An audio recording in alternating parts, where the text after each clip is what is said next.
Good morning, everybody. How are you all? My name is Joe Philippek. I'm the Consulting and Continuing Education Manager here at Rails.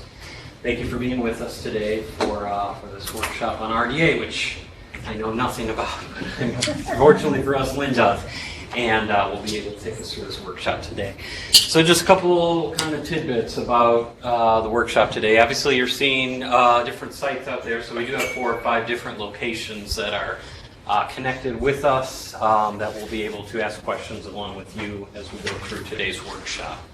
Our presenter today, Lynn, was nice enough to allow us to record this workshop. So if you all have colleagues that you want to, that couldn't be here, that you maybe would like to take advantage of this, in about a week or two we'll be able to put that up through our website so that you can access it, or perhaps you'll want to go back to this. So to some of this stuff again and again.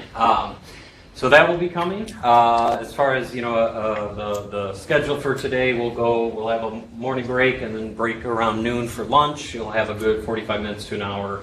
If you want to go off-site, we've got a lot of options around here as far as restaurants go, and then pick back up in the afternoon. Other than that, I just want to do a quick kind of check-in at each location, make sure you can hear us. So, East Peoria, Erica, who do we have there? And it'd be great if you could just say your name and where you're from, just so we feel like we're all together. Good morning, Joe. This is Erica. I've got several here with me. Why don't we start with you, Jennifer, if you could just say your name and your library. Oh, Jennifer Schote, Peoria Public. Jennifer Jacobson Wood, Alpha Park. Joanne Heilman, Pekin Public. Liza Hickey, Rails. Rhonda Bierman, RSA. Herb Tillman's Peoria Public. That's it. Thank you. Okay, thank you, guys. Let's see. I see a top of a head in Freeport. Do we have anybody in Freeport? Yes, this is Pat Vorwald from Freeport, and I've got Lori Blask from my staff with us. Great. Good morning. Thank you for being here. Let's go to Coal Valley. Who do we got in Coal Valley today? Good morning. This is Mary Louise from Hi, Rails. Mm-hmm. Hi, and we have 5 other people here. Dana Fine from Princeton, Beth Teppen from United Township High School, Deb Wiffles from Geneseo Public Library, Amanda Gorski, is it, from Palmer College of Chiropractic, and Kim Brazovich from Rock Island Public Library. Great. Thank you. And You're welcome. Kankakee. Who do we have in Kankakee? Good morning. This is Melissa Landis from Kankakee. Leah Bill, Coal City. Amy Cornelio, Coal City. Rosemary Cameron, Coal City. Miranda Calhoun, Wilmington. Sandy Tedder, Rails. John Slanicky, Rails. Laura Berkeley, Piaton. Dixie DeBoard, Yorkville. Very good. Now Vernon area is with us. They're just troubleshooting some connection issues. So let's just run down through in Burr Ridge, who's here, and then I think we can go ahead and get started. So, if you think so. Dawn Titman, Fountaindale. Penny Siskoyas, Fountaindale. John Galdoon from Indian Trails Library. Okay. All right, thank you. And guys, make sure you're muted when not talking, if you could, please. Thank you. Leslie Lovato, Sherwood Troy Public Library. Diana DiPiero, Moraine Valley Community College. Mary Clapp from Sugar Grove Public Library. Margaret Stack from LaGrange Park Public Library. Patricia Smith from Robert Rowe Public Library. I'm Jim Baker from Oak Lawn Public Library. I'm Margaret Brinley Brunken from Schaumburg Public Library. Sharon Cooley from LaGrange Park. Jerry Medea from LaGrange Park. Lindsay Brady from Skokie Public Library. Awesome. Okay. Thank you, everybody. So we will, I think we can keep this fairly loose in terms of if there's a question at one of the remote sites, you can give logical sort of, if there's a pause, feel free to jump in, but do make sure to stay muted so we're not picking up any side conversations. Not that you would have that during a workshop, but just in theory. Otherwise, I'll just end by saying we know that there's a demand and a need for training, RDA training, and while this is a good workshop, we want to keep it going. So if there's anything specific, any specific topics you're very interested in, I'll have business cards back there. Feel free to let me know because we want to organize some more workshops and webinars to continue doing this training. So with that, I'm going to turn it over to our presenter today, Lynn Fields. Well, good morning, everyone. And please let me know if you ever can't hear me during the day, because sometimes as the day goes on, my voice goes down. So just, wave your hand or something and say that. Can't hear you. So kind of already did introductions, but if you could just kind of tell me a little bit how comfortable you are with RDA. So how many of you work with RDA all the time? And how many of you work with the Toolkit all the time? Okay, so some of this will probably be very basic for you. And I do want to apologize to those, there's several, not in this room, but in some of the other sites that saw this almost same webinar or same presentation in December. There's little tiny changes, but not very many. So you guys, hopefully it won't be too boring, but you can maybe take a nap through some of the sessions. So what we're going to talk about today is just a tiny bit of RDA history, and then a little bit about why we need best practices and local practices, and why we are making these local practice recommendations. And as Joe said, please feel free to ask questions. So if you have any questions at all, just raise your hand. Just jump right in and stop me. Sometimes that's another thing. My voice goes down, and then I also tend to go kind of fast sometimes. So if you need for me to slow down, just tell me to slow down. So you have a ton of handouts.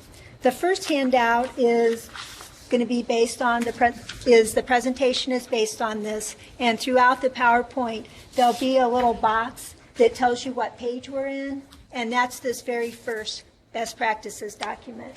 We also have lots of exercises that we're going to be working on today. So you have a handout that has all the exercises. And then at the end of the day, if you don't get all the answers written down, I have a handout that has the answers for you. So don't feel bad that if you don't get all that quickly enough. Also, you have a handout that's the Library of Congress RDA Core Element Set, and we'll be talking about that a little bit later. You also have one for the value. Yes? Hi, is Joe in the room? Kankakee, we've got a black screen except for a very small lower right hand. We can see all of the icons minimized. So if your PowerPoint is being projected, we're not receiving it here in Kankakee. But we do have a minimized screen with all 5 sites visible. Okay. John, I'll get someone from IT to work on that. Thank you. Thanks. Okay, and then the last handout are just some cheat sheets, and these are some cheat sheets that I made for my catalogers. It's a cheat sheet for if you're doing RDA copy cataloging for books, and it's in workflow order and in tag order. And then I also have a cheat sheet for if you're making RDA hybrid records. So if you have an AACR record and you want to turn it into an RDA record, this is just a really quick cheat sheet on how to do that. And again, this is just what I developed for my catalogers. So this may not necessarily be something that your consortium might want to use, but I just, have it out there in case you might want to look at it. Okay, so when AACR was developed, AACR2, in 1978, things were very different. The world was very different. The types of materials that we collected in our libraries were very different. And so by about 1997, people knew that they had to do something. And so they started talking about AACR3. And one of the main reasons is because when AACR2 was developed, we did have some non-print materials, but we didn't have websites. We didn't have streaming videos. We didn't have any of those types of things. So they knew that something had to be done. So by 2004, they started working on AACR3. By 2005, they knew that AACR3 was not going to work, that they couldn't just take AACR and turn it into and update it as they had done with AACR2. They knew that they had to look at things differently and kind of start from a whole new premise. So in 2005, they started working on resource description and access. So that would be the new rules. or the new guidelines. Really, RDA are not rules, they're guidelines. It took a long time to get this finished, and actually it's not finished now. It's still a work in progress. They're still doing lots of work on RDA. But in 2010, it was tested and evaluated by the U.S. National Libraries, by the Library of Congress, the National Library of Medicine, and the National Agricultural Library. In April 2013, RDA was implemented by the U.S. National Libraries, and it was also implemented in other countries. And that's another thing about RDA. AACR actually was called Anglo-American Cataloging Rules. RDA is not meant for the United States only. It's meant to be an international standard. And it's also principles-based. AACR told you exactly what to do. And when they didn't tell you exactly what to do, there were the Library of Congress rule interpretations that told you exactly what to do. There was a little bit of flexibility, there was some cataloger's judgment, but for the most part, if you had a question, you went to the rules, you could find the answer, and you knew exactly what to do.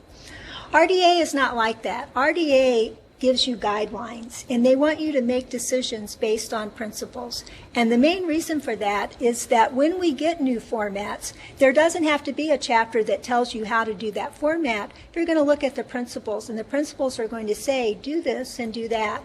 Or you make decisions on what you want to do. So there's lots more cataloger's judgment.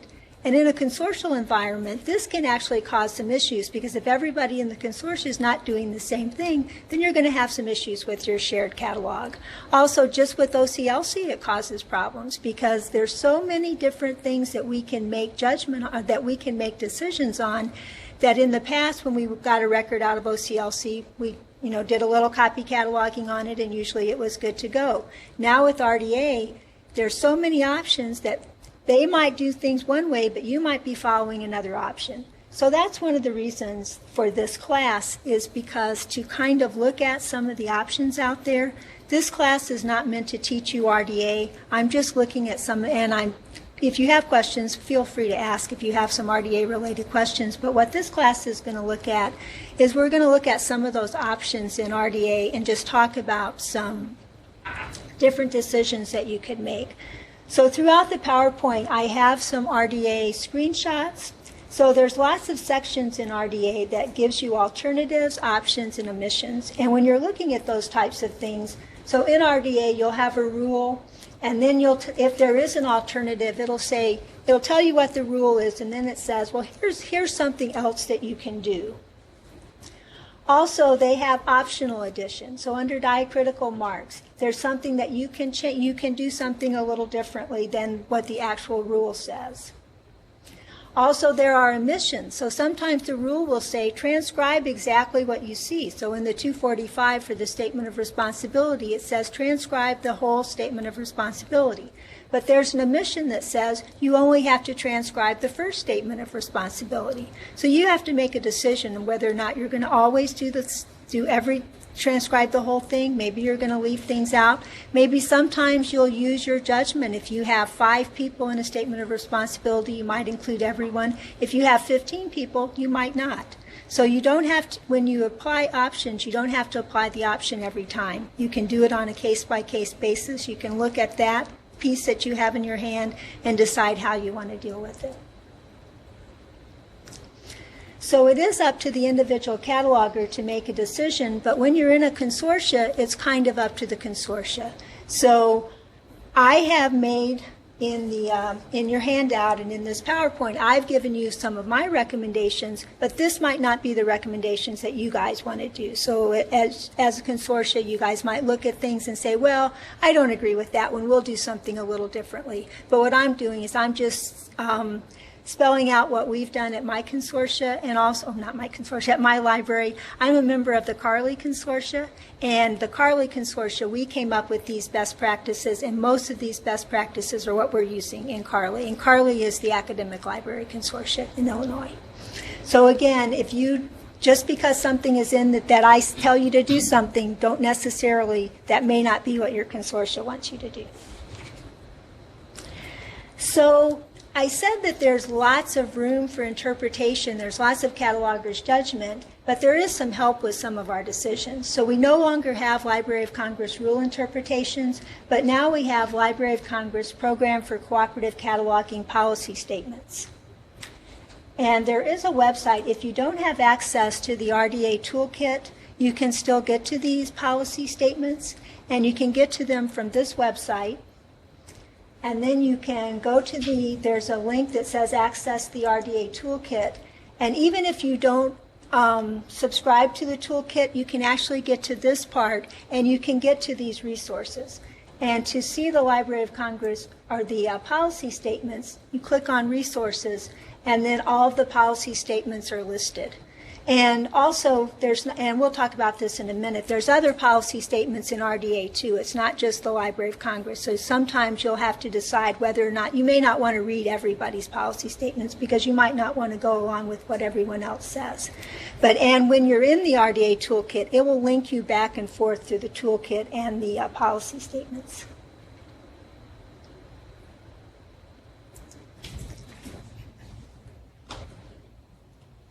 So when there is Lynn? a policy statement, This there a is question? Mary Louise from Coal Valley. Yes, we are having trouble. We are having trouble with our fiber optics here, and so we can't see everything that's on the screen. But that that address, is that on page 3 of your handout under introduction? I believe it is. Just one second. Yes. Oh, no, that actually is for the RDA core element set. I don't believe I put this. I didn't put that link in. All you'd have to do is, if you have the toolkit, just go to resources. Joe, Coal Valley's having some problems too. So I just told Joe that you guys are having problems.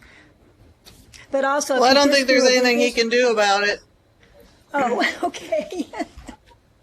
We're supposed to get new wiring in a couple of weeks, so we're just kind of dealing with what we have here. So.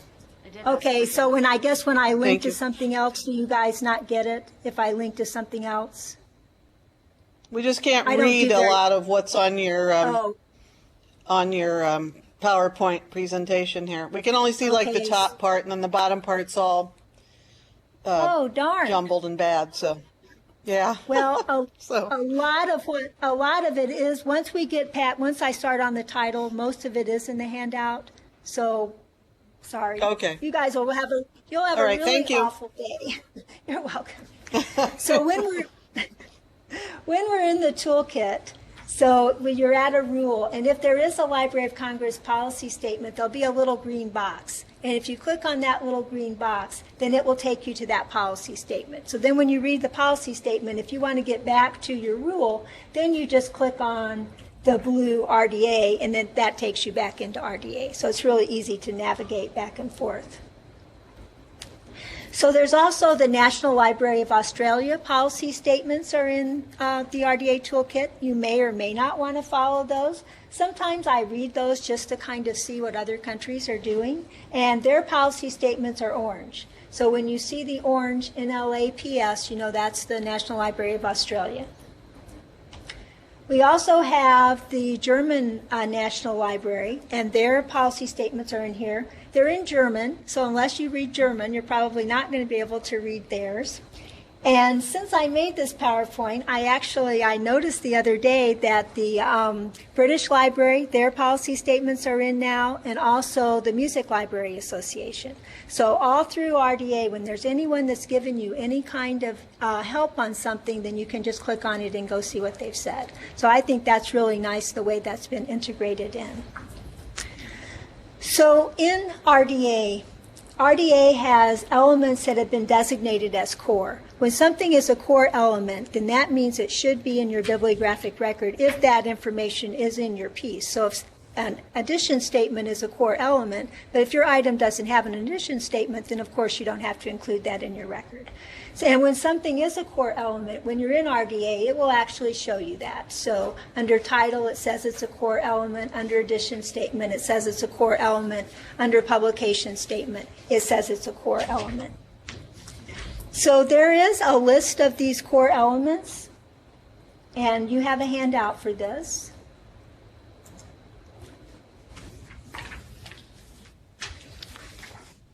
And when you're looking at this RDA core elements, when you look at the element, that's the thing, the piece of information that you're trying to describe.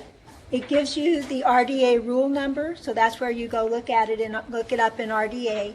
It also tells you the FRBR level, so that means if it's an M, that means this piece of information is at the manifestation level. If it's an E, then it's at the expression level. If it's a W, it's at the work level. So it's just telling you what level in RDA that this information is.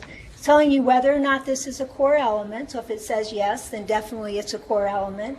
If it has some other information, that's a core if. So for other title information, it is a core element for monographs and integrating resources. Then it tells you to see the concert notes. So it's just giving you a kind of a breakdown of whether or not these are core elements. And it also gives you a column that tells you for the MARC encoding, so what field that information is going to be coded in. So whenever you're trying to decide if something is or isn't a core element, it does tell you in RDA, but if you don't have the RDA toolkit, then you can look at this list and you can find that information.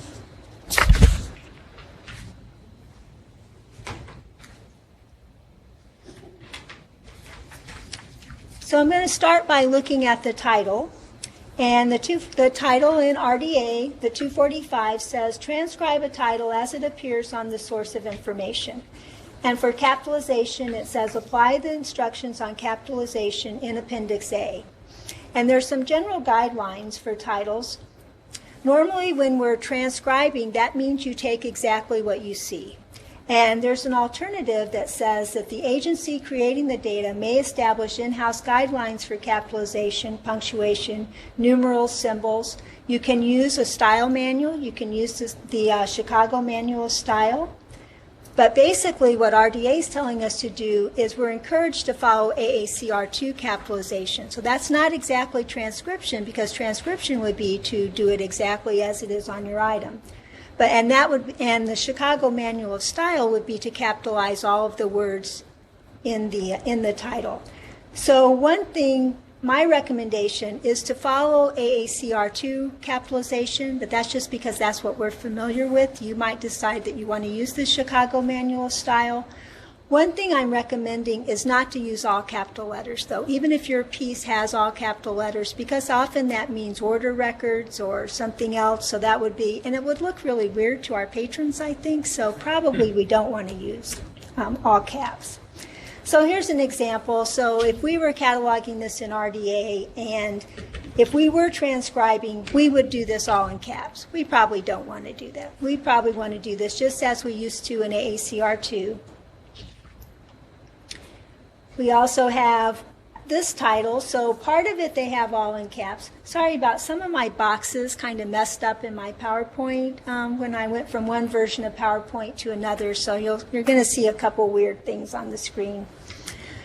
So if you were transcribing this, it would look like that bottom box, but we don't really want to transcribe this. We want to do this the way that we've always done it. So, and then sometimes we have titles that don't have any capitalization. So if we were to transcribe this one, it would look like we made a mistake. All of our patrons would think, oh, you forgot to capitalize the C in chocolate. So again, we're just capitalizing things as we have done in the past. So this is your first exercise. So you have a title, Art Made from Books. So just go ahead and transcribe the title for this one. And you can do the title proper and the other title information.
So I've done this just as I would have done it in AACR. I have my title proper, art made from books, and then our other title information is also included.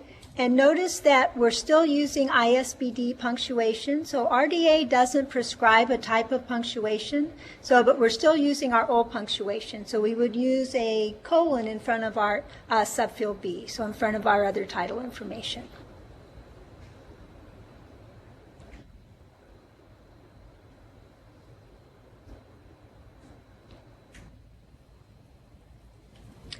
Okay, you have another one. Woe is I.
Before we look at the answer for this one, I'm going to go back to the other one just for a second.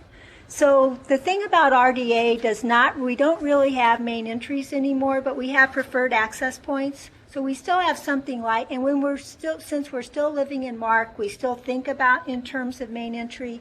This one has a compiler, and compilers are not the same as editors. Usually if we have a compiler, we do think of that as an author, and we usually do have those as a main entry. But if you had chosen to, when you were cataloging this and you thought, well, compiler like an editor, I'm going to have a title main entry, then you would have that first indicator would be a 0. But I decided that this compiler was like an author, so I made it as a author preferred access point. But sometimes I do have mistakes in my coding, so if you see any mistakes, please let me know, because every time I teach this, I find mistakes that I've made. Okay, so for woe is I, again, we capitalize just like we would in AACR2. English is capitalized in each instance.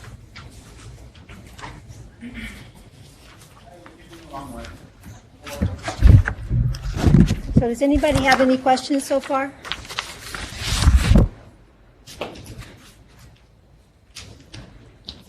Okay, now we're going to talk about the statement of responsibility. And the statement of responsibility is a core element, and statement of responsibility relating to the title proper is a core element. If more than one, only the first recorded is required. Other statements of responsibility are optional. So that means if you have an author statement, and then you have an addition statement, and then you have a contributor statement, you don't have to include all that. You can just take that author statement first, or you can decide to include it. So another thing that this means is that, and it tells us to transcribe a statement of responsibility as it appears on the source of information, we no longer have the rule of 3. So in the past, if we had 3 authors, more than 3 authors, more than 3 editors, more than 3 illustrators, we only chose the first one, and then we used et al., the Latin abbreviation. We can still do that, but we don't have to do that, because we're going to see we have an option for that. So we do have an option that tells us that we can abridge a statement of responsibility. So if we have 5 authors, we can only put the first author, and then we just say that we have 4 others. Or we can list all 5. It's really up to you. So, and we have there is a Library of Congress policy statement that says generally do not abridge a statement of responsibility and generally do not omit names in a statement of responsibility. But sometimes you do have to use your judgment. So the recommendation is to follow the Library of Congress if practical, so include everything if you can, and generally do not abridge a statement of responsibility. So the other thing that this means is that when it tells us to transcribe the statement of responsibility, we're also transcribing any other information. So in the past, we never transcribed the affiliation. So if someone had a PhD after their name, if they had their university like this one, we never included that. We just did the name. Now, if we're following RDA and we're transcribing, in this particular situation, we would have Scott P. Marler and then a comma and then the University of Memphis. Now, in this situation, we have two names again. We have two names, but we have lots of information. So if we were following RDA to the letter, we would have our statement of responsibility would say Robert A. Hahn, PhD, MPH, coordinating scientist, and list all of that stuff. We really don't want to do that. So we're really glad that there is that option that tells us that we can leave some of this stuff off. So in this case, we're just going to have just each of the name and then a comma. We don't have to show the mark of omission to show that we left something off. We just leave it off. Oh, the other thing I wanted to say very quickly too, in the past, when we first implemented RDA, the Library of Congress and other libraries were adding more of the affiliation information. Now they don't seem to be doing that as much. Usually if there's just one person and they have a little bit of information, they do add it, but often they're not even adding things for one person. So I think this is something that is actually proven to be a little more time consuming than people thought it would. Okay, so we have an example of, you have an exercise for cataloging classification by Lois Chan. So go ahead and do the whole 245 for this one.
Okay, so for this one we have the title proper of cataloging and classification. We have other title information of an introduction.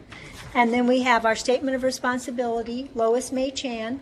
I have decided to include University of Kentucky. You wouldn't have to. If you just had Lois May Chan with a period, that would be perfectly okay too. Including it is perfectly okay. So again, cataloger's judgment. We have another example.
Okay, so for this one, I chose to not include all that extra information. And notice that this time we do have a statement in our statement of responsibility that says edited by. So just like in AACR, we include edited by. And then we have, I just put in John M. Beal Jr. and John H. Block. There's no connecting words between the two people, so I just have a comma. Now, if you had decided to include all that information, you could do that. One thing that we always are thinking about, too, is that with keyword searching, if you did include all that and somebody was actually doing a keyword search and trying to find everybody that had anything to do with the St. Louis College of Pharmacy, if you included that information, they would find it. So, you know, it all depends on what you need who you're cataloging your material for, and if you think that information would be useful.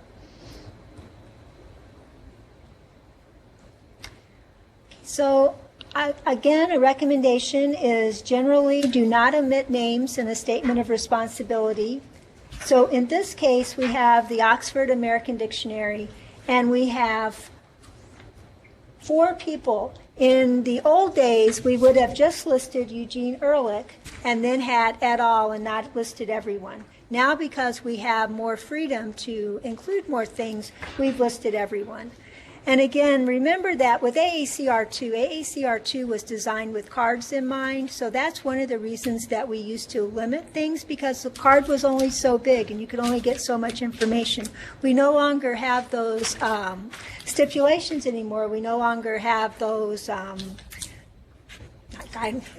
restrictions. Yeah, well, we no longer have a card cap, but we no longer have those restrictions. And actually, when we first got our first online catalogs, we thought we were going to run out of space. So that was the other thing. People said, oh, we can't have really long records because we'll run out of space. But, you know, of course, that has not happened.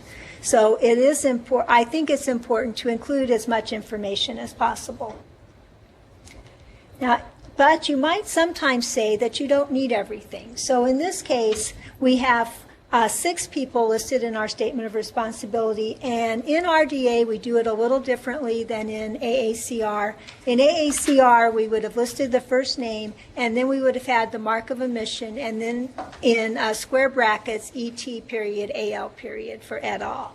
Now what we do is tell how many people we left off. So in this case, I've listed the first person, and I've said and 5 others. So you do have that option of not including everyone if you choose not to.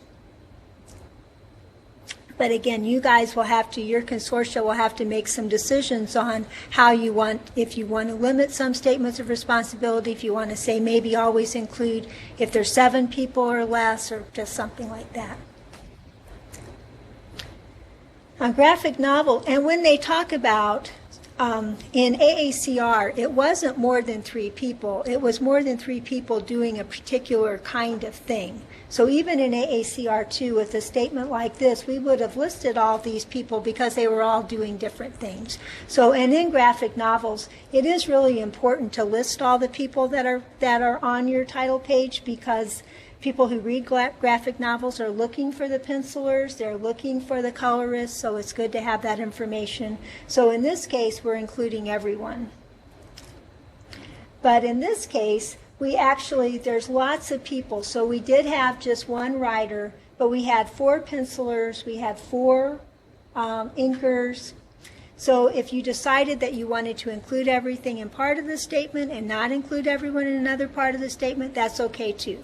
So there really is a lot of flexibility, and you can use your judgment. Now, if you chose to include everyone, perfectly okay too. You have to remember that when you don't include them, then you've lost keyword access to those names. Okay, so you have another one. We have the art made from books again. So go ahead and do the statement of responsibility for this one.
So again, because we're still using ISBD punctuation, we have this statement, looks just like it would have in AACR. We have compiled by Laura, and then space, semicolon, space, preface by, and then space, semicolon, space, and then introduction by.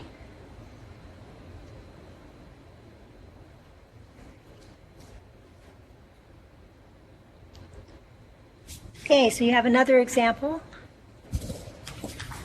another exercise.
So I decided to not include all the contributors, so I have edited by Amelia Peck, and then with contributions by Amy, and then I just put in square brackets and 8 others.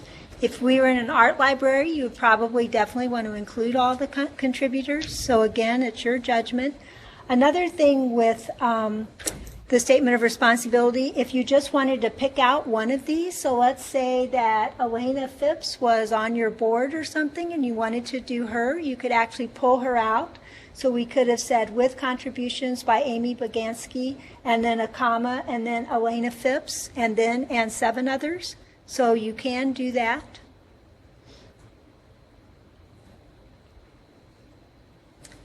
Okay, before we move on to the addition statement, are there any questions about the title and the statement of responsibility? Everything's pretty straightforward. Okay, so for the addition statement is a core element and should be transcribed as it appears on the item. So in AACR, we always abbreviated addition statements. So if it had first edition spelled out, we still just put 1 STED period. We no longer do that. Now we're transcribing exactly as it appears on the item. So if we have this book, Cataloging Correctly for Kids, and it's the 5th edition, and it spells out 5th edition, our 250 will spell out 5th edition. So go ahead and do the addition statement for the Chicago Manual style.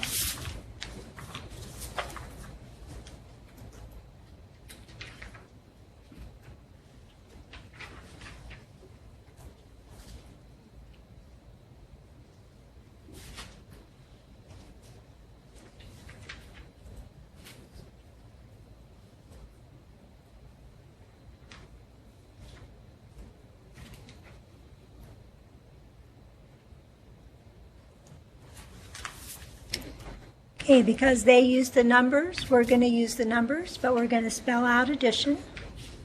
If they had abbreviated addition, if it had said 15th ED period, then we would have 15th ED period. Okay, so now we're going to talk about the 264 field. And the 264 field is a new field in RDA, or in MARC coding for RDA. And the 264 field is an attempt to make a little more granular publication information. So by using the second indicator, you can designate if this is production information, publication, distribution, manufacture, and the copyright statement.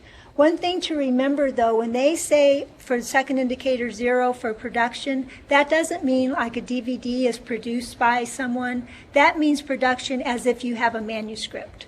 So if you have a manuscript that has not been published, then that's what, so there's no formal publication. That's what they mean by production. That's when you would use the second indicator 0. If you have a DVD, then usually that's going to be either a 1 for publication, or you might do something with a 2 for distribution. The 264 is repeatable, so you can use as many as you want. And the 264, the subfield A, of the publication statement is the place of publication, and that is a core element, and it's the place of publication, the publisher's name, and the date of publication are all core elements for published resources. So for the 264 subfield A, if there's more than one place of publication appears on the source of information, only the first is required. So if you have 8 places on your item, you don't have to put all 8. And even though we're transcribing, you only have to put the first. And there's no longer a requirement to record a place in your own country. So in the past, if the first one was London and the second one was New York, we would always put London and then New York. But we no longer have to do that, so we can just do the first one as London, and we don't have to do anything about New York.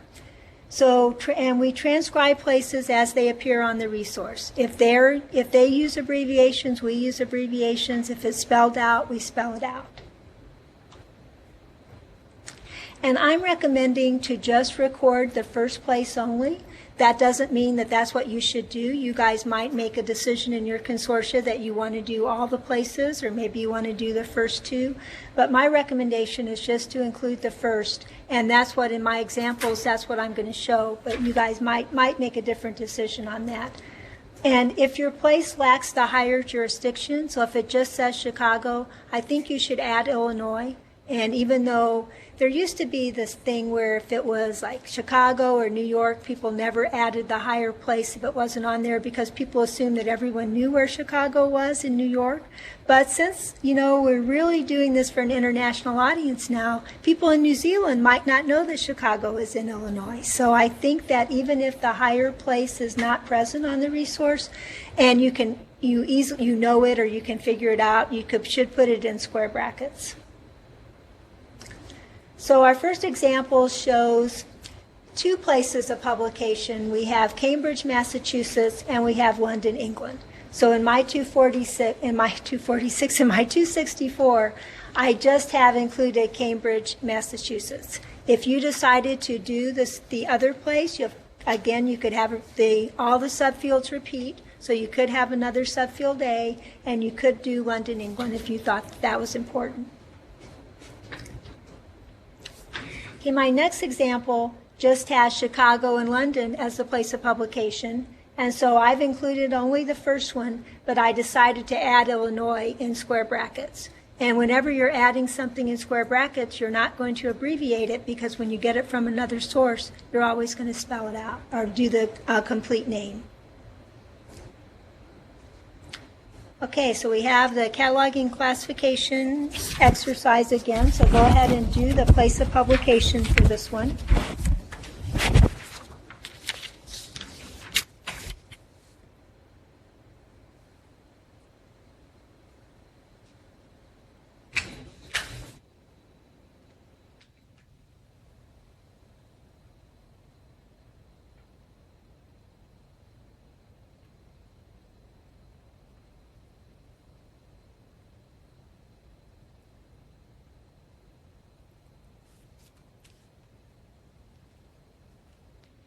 And one thing that I haven't mentioned so far is sources of information. RDA still gives us prescribed sources of information, so they tell us where to look for different pieces of information.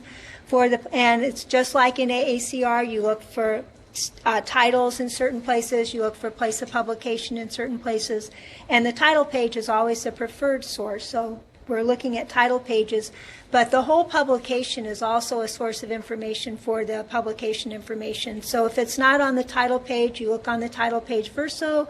You can look at the back of the book. You can look up, there's a cover or a dust jacket and it's got a place. You can go ahead and take and use that information, and you don't have to put it in square brackets if it's anywhere on the item. So for this one, we have New York is our first listed place. I went ahead and added New York. You don't have to. It does. RDA doesn't specifically say that you have to add the higher jurisdiction, but I think it's important to be consistent and add that.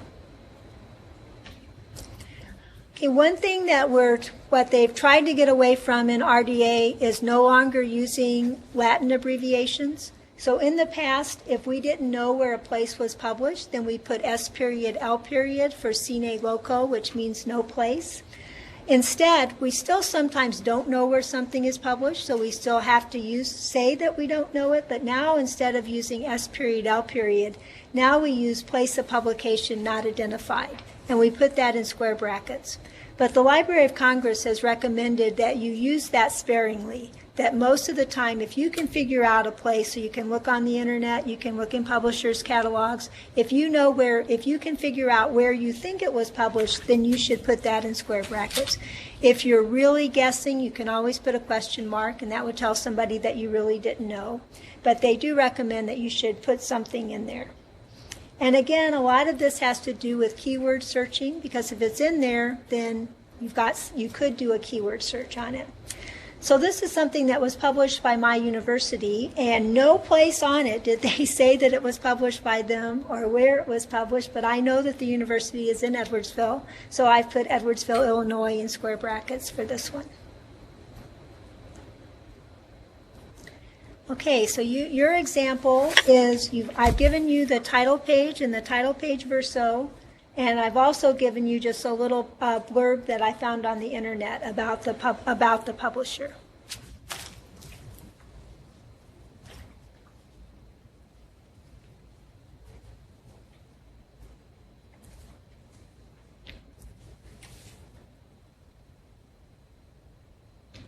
And I know that writing is really tiny, or that print is really tiny.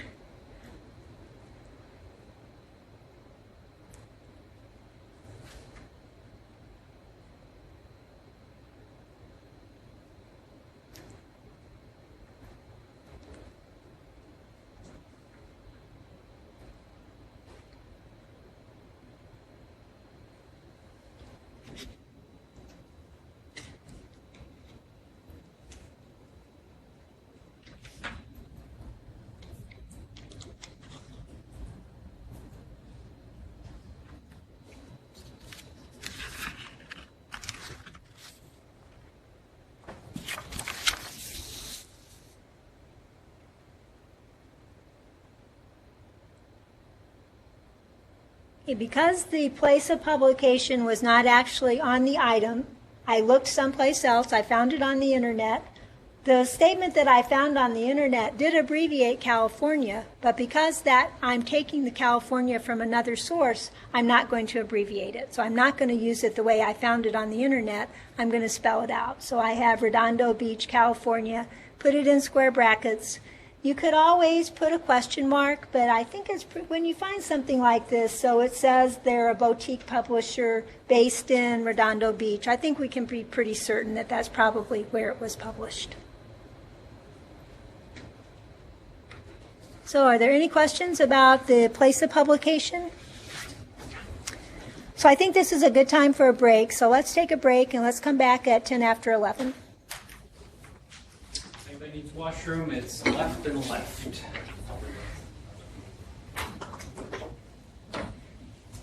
Sorry.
Okay, so it looks like we're all back.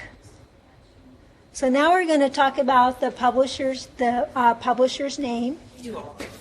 So if more than one publisher's name appears on the source of information, only the first is required. And again, you can list everyone, but you don't have to. Generally, we don't omit levels in the corporate hierarchy, so that means if it says published by Warner Brothers, a division of something, a division of, you would list the whole thing. That's not different publishers, that's just a hierarchy. So you would include that. And you include any words indicating function. Kind of. We'll see an example of this in just a second. So my recommendation is to record only the first publisher in the form listed on the resource and supply all the levels of hierarchy and any words indicating function. Again, you may choose not to do that. You may decide to list all the publishers, and that's perfectly okay, because by listing only the first, I am limiting access, so you can make a decision on how you want to deal with that. So our first example has two publishers. It has the Teachers College Press and it has the NAEA. I've chosen to only include the first one. So it does have a place, New York. It doesn't list the state, New York. So I put New York in brackets for the place. For the publishers, I have Teachers College Press, Teachers College, Columbia University. So because I've included the whole hierarchy for that publisher. If you wanted to include the NAEA, perfectly okay to do that. You would have a colon and then another subfield B, and then you would list NAEA and then all of its hierarchy. So for this one, I have the First Lady's Cookbook, and it says that it's published by Parents Magazine Press, a division of Parents Magazine Enterprises. Now, I had said that we include words indicating function, but published by is one of those words that we don't include. So if it says published by, you do not put that in, but where it says a division of, then we include that. So for this one, our subfield B says Parents Magazine Press, comma, a division of Parents Magazine Enterprises Incorporated. So you're going to include everything in that statement. Okay, so you have another example. So we have the publication statement for Jane Austen's Pride and Prejudice.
Okay, because we're transcribing, and it does say the Belknap Press of Harvard University Press, we're going to include the word the. Again, in AACR, you may or may not have included that. And one of the things that I think why RDA has so much where we actually transcribe is to make us not have to think about things so much when you're transcribing. You just take what you see. So you just take it exactly as you see it. Can I ask a question? Uh-huh. But if you do that, won't that impede access? It shouldn't, because the publication statement is always going to be keyword access. It's not going to be a left justified search. So because you're doing keyword, it's just going to throw that V out of there. So it shouldn't. I don't believe there's any publication statements that actually do a browse search. So I think it's just a keyword search. Now, if you did have a browse search for the publication statement, then yes, it would, and then you would definitely not want to include it. But I don't believe there's any systems that do that. Thank you. So, like with the place of publication with the publisher's name, sometimes we don't know when there's a publisher, and in the past we used to use S period, N periods for sine nomine, which meant we didn't have a publisher. Now we're using the term publisher not identified. We should still try to find a publisher if you can, but the Library of Congress, for the place of publication, they really want you to find a place of publication, but they're not quite as insistent for a publisher. Not sure why. So you don't have to do quite as much research to try to find a publisher. But you should try to, because it's always good to have as much information as possible. So back to my SIU example. So it didn't have a place, it doesn't have a publisher. Now you might say that down at the bottom could be a publication statement, the SIUE. I think it's just a logo. That was their logo for the 50th anniversary. So my cataloger's judgment is that it doesn't have a publisher statement. If you decided that was a publication statement and you put SIUE, perfectly okay. But I chose not to do that. I chose to just put Southern Illinois University, Edwardsville in square brackets. Okay, so you have an example. And this one, I did search on the internet. I could find nothing about this title. I could find nothing about the author. So this is what we've got.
So I don't have a place of publication. I don't have a publisher. So in my subfield A, I have place of publication not identified.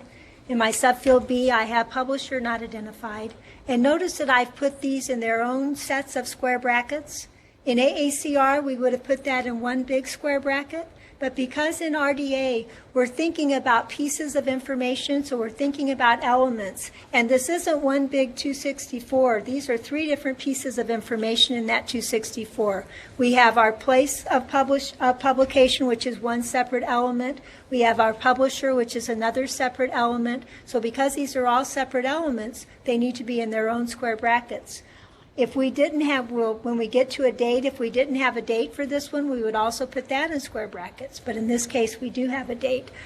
When at some point when we get a replacement for MARC, this is going to be really important because the systems are going to be looking at your record or whatever you've done, and they're going to be giving you labels. So you may not have, right now we usually have a label that says publication, but in the future we might have a label that says place of publication, publisher, and then date, three separate elements. So that's why we will always want to be thinking about that.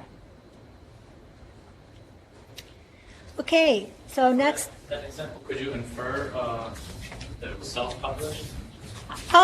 You could. You could, if you wanted to do that, that would be perfectly okay. So but you probably still don't know the place unless you looked her up someplace. So if you found where she lived, you could put that in square brackets. But yes, if you wanted to say that she was the publisher, that would be perfectly fine. And you could put that in the subfield B. And You start the subfield B, capital letter? No, and actually, that's going to be strange because if we were in separate elements, we would have. But yeah, but the examples in RDA right now don't show that with the capital. But that's a really good point. It maybe should be. So. And usually the publisher is a proper name, so it always is capitalized. I think if all you had was a distributor, or you would do a distribution statement instead of a capital distributed by. yeah. Actually, that is. Well, then maybe I should have publisher. I don't know. You know what? I'll look that up. I don't know if I'll have time at lunch or not, but I will look that up. But I'm pretty sure that I think this is, but I've seen the examples. Okay, so does anybody have any other questions about place or publisher? So moving on to the date.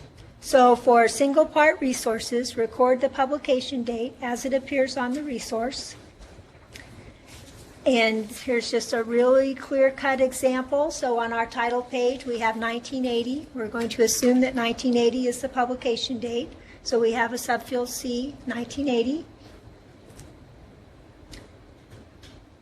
So you have an example, Pride and Prejudice again. So all you have to do for this one is the date.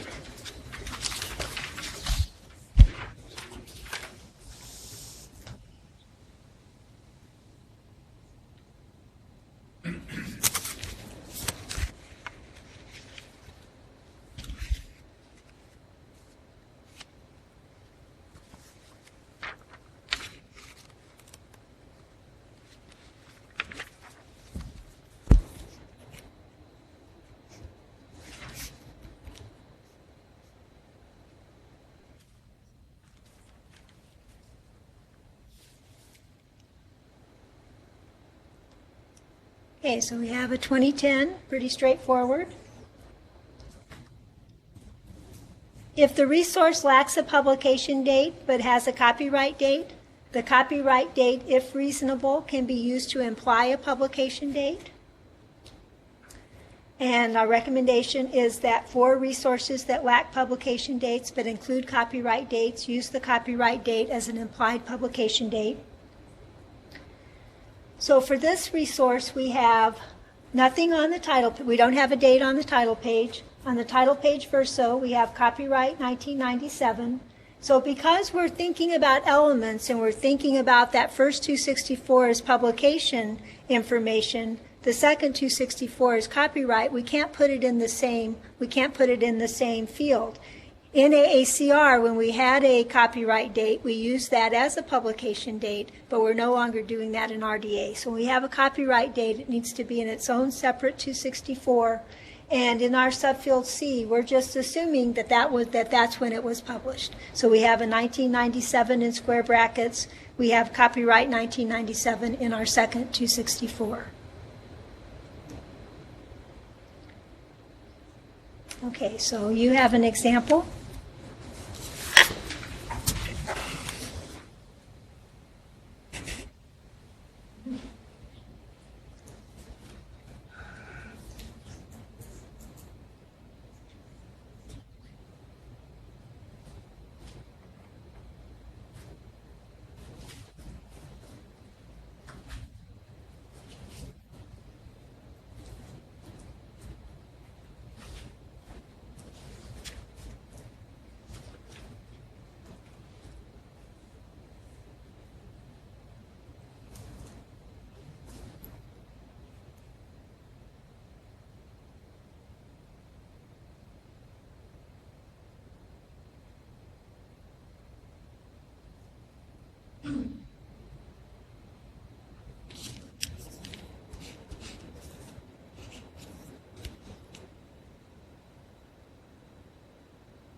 Okay, so for this one, I asked you to do the whole statement. So we have our subfield A, New York, New York. Our subfield B for our publisher is McGraw-Hill Incorporated. Again, because we're transcribing, we're going to put that incorporated. And then we don't have a publication date on this one. And sometimes people look in the Lynn? CIP. Lynn, Yes? we've got a question here at the Vernon Area Library. Okay. Go ahead. All right.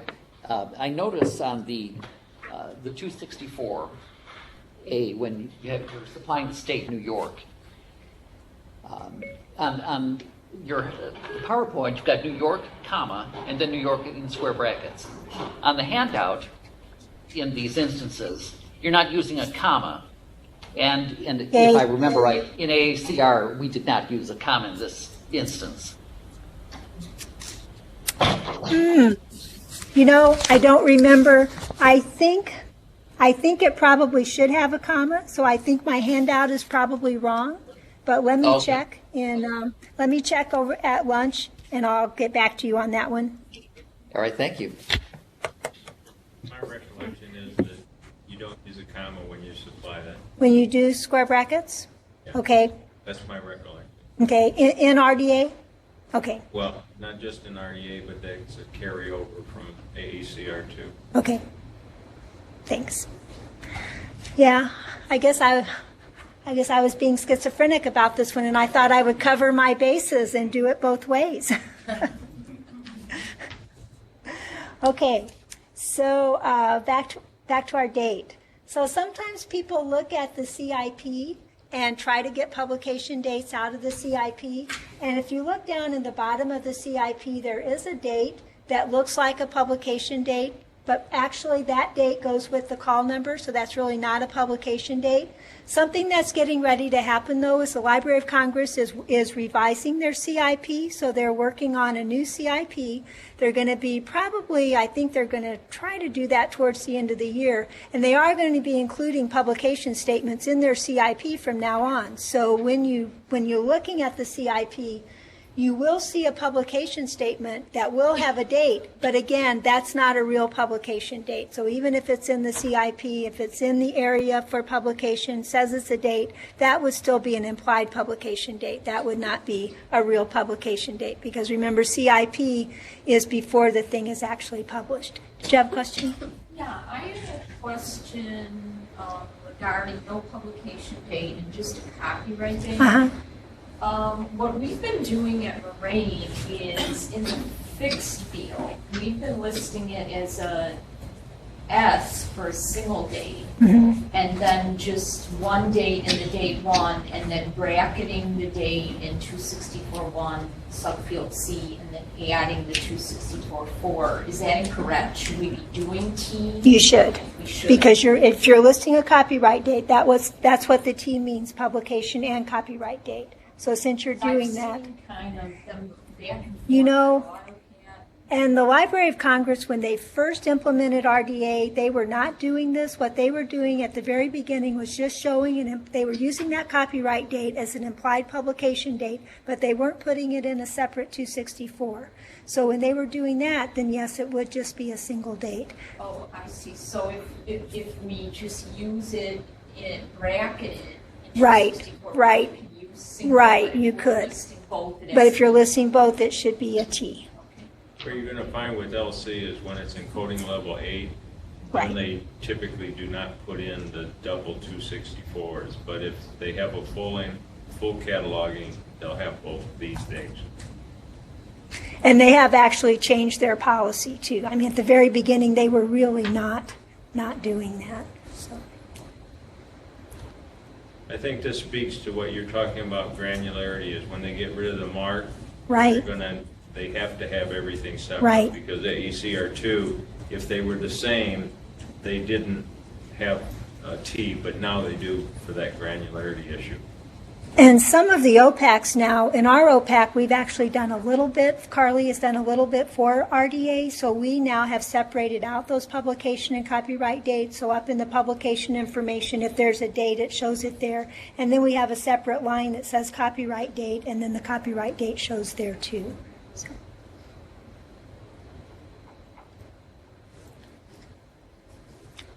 So if the publication date for a single part resource is not identified, supply the date or an approximate date of publication.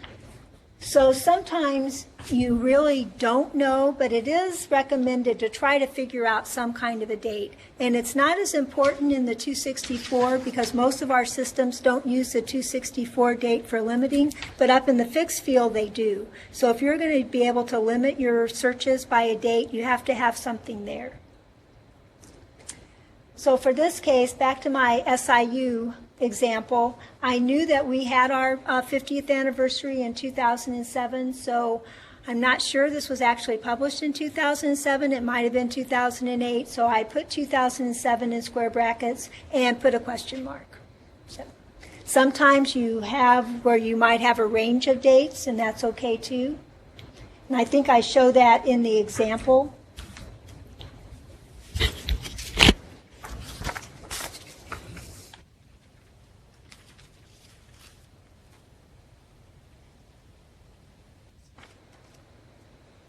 I thought I showed a date range, a questionable date.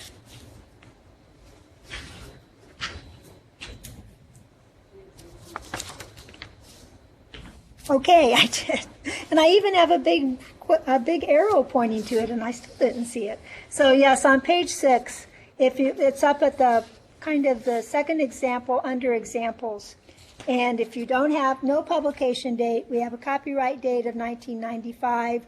There was a statement that made it look like that this could not possibly have been published in 1995 because we have later information.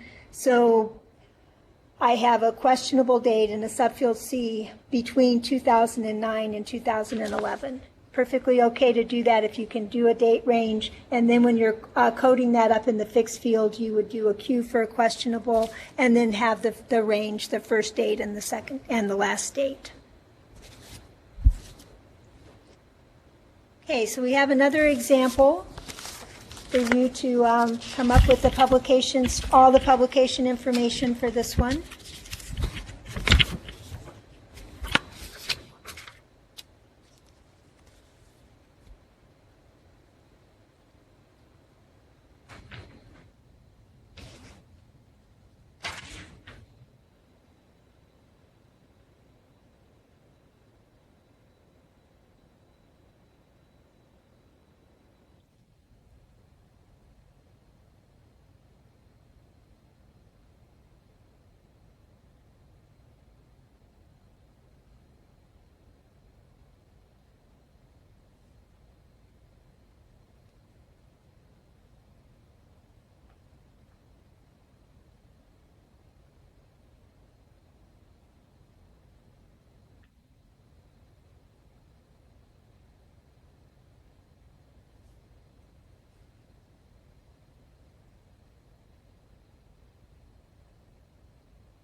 Okay, so for this one, we don't have a place of publication, but we do have a publisher. And on the TP Verso, it does tell us that this church is in Kent. So I'm just assuming that it was published in Kent. Should have maybe put a question mark on there, but. And then we do have a publisher. So we have the Friends of Godmersham Church. And I put it was in 19 .. I really have no idea when this was published. You might have done 20 -- or something else. Or did somebody else do something else?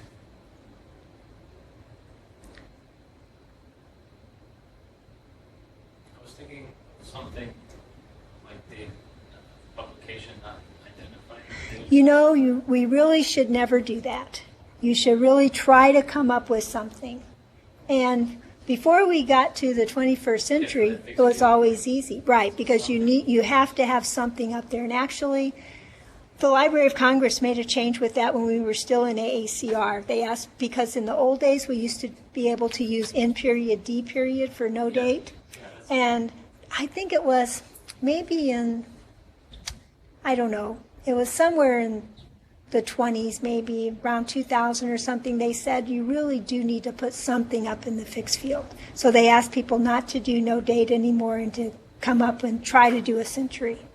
And then when we passed over to the 21st century, it was harder because before we could just do 19 dash dash, and then suddenly we didn't know, is it 1999 or is it 2003? So, Is there a reason that on the bell cap press you put the in on this one? Is the you know, I France- knew. No? No, that's just me. That should have been a the. This is wrong. It should be the. Okay, thanks. No, I make little mistakes all the time.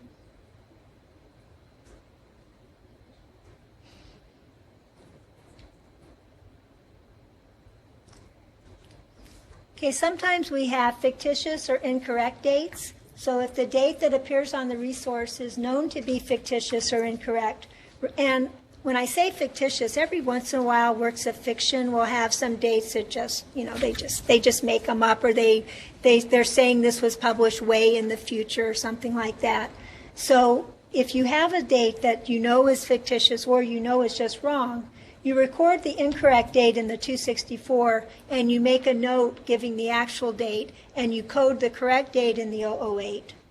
So an example of this, I couldn't find an example, but I have seen this in the past. So let's say you get something and your publication date says 2041 and you got this in 2014. So you know that they just made a mistake. They just changed the date.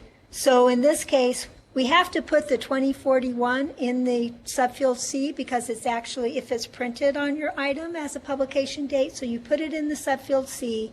You have a 500 note that says that that date is incorrect, and then up in your fixed field, you just pretend like that the wrong date wasn't even on there. You still just have a single date, and you put the 2014, the correct date. And again, this is because when our systems are using the dates to limit by, most of them don't look in the 264. Most of our systems look up in the fixed field. So if you've got that correct date in the fixed field, then that's what it's going to be limiting by. I know we can't use sick anymore, but could you put in parentheses after 2041 incorrect? You know, RDA asks us not to do that because, again, remember, we're transcribing. So they're telling us to take what you see, and because you saw that on the piece, and this probably doesn't happen very often, but it does occasionally. So yes, you're not, if you wanted in your local catalog, if you wanted to do that, but this is the way RDA tells us to do it. My only comment is that not all of the patrons read 500 notes. They don't. They don't. This is actually, in my estimation, as a step backward, at least sick, we knew it was wrong. Right. Well, we knew it was wrong. Did our patrons know it was wrong? See, that's what we forget. All those little things that we used to do, catalogers, we understood it. But I think our patrons would just look at stuff and probably just shake their heads, especially when we use like S period, L period. They just didn't understand. Okay, so because copyright date is its own separate element, there's a separate section in RDA that addresses the copyright date. And it tells us that if the resource includes a publication date and a copyright date, and the dates are the same, the copyright date does not have to be recorded. If the resource does not include a publication date or a distribution date, then the copyright date is a core element. And the recommendation is if the publication date and the copyright date are the same, record only the publication date. And you could choose to do both. It doesn't hurt anything if you wanted to do both, but you don't have to. So in this case, we have our Oxford American Dictionary again. We had a date of 1980 as the publication date on the title page. On our TP Verso, we have a copyright 1980, so I've chosen to just do the publication date in the 264.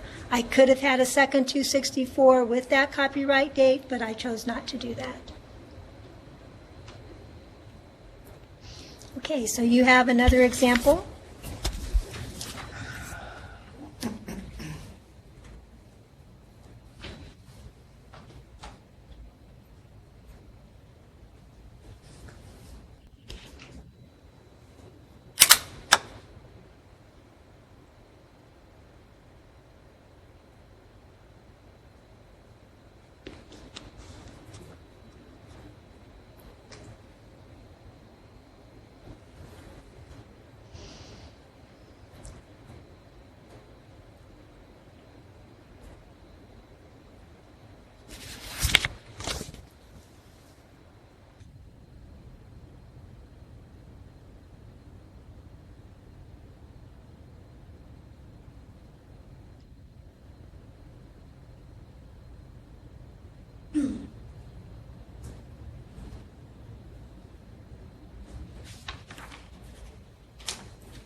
Okay, so we have our place of publication as Chicago with Illinois in brackets, and I will check that comma over lunch.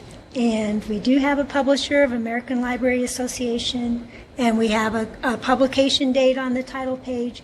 We have a copyright date on the TP Verso, so we've just included the publication date.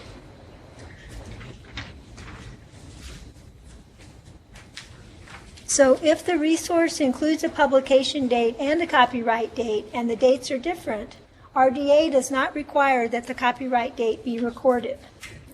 But I think if the dates are different, that you should record that information. I think that that could be useful information. So my recommendation is if your publication includes a copyright date and a publication date, the dates are different, to include both dates. So we have an example of, we have a title that was published by Back Bay Books. If we look on our TP Verso, we see that we have a copyright date of 2013.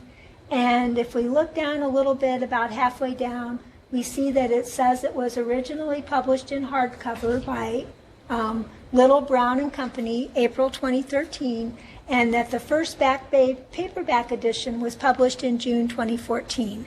Some people don't consider paperback edition statements as edition statements. I do consider those as edition statements, especially when the publisher is different. So this one is not published by Little Brown. It's actually published by Back Bay Books. So for this particular situation, I would, and where did I get that New York from?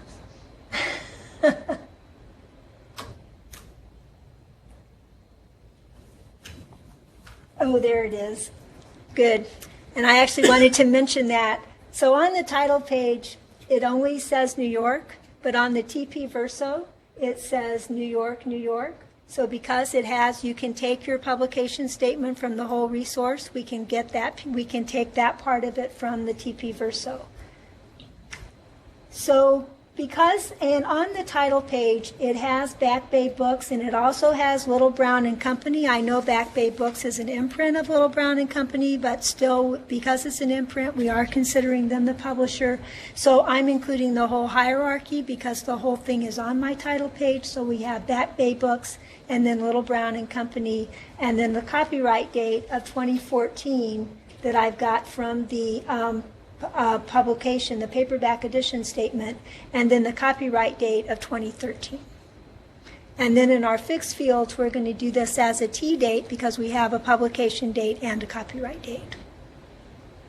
So does this make sense?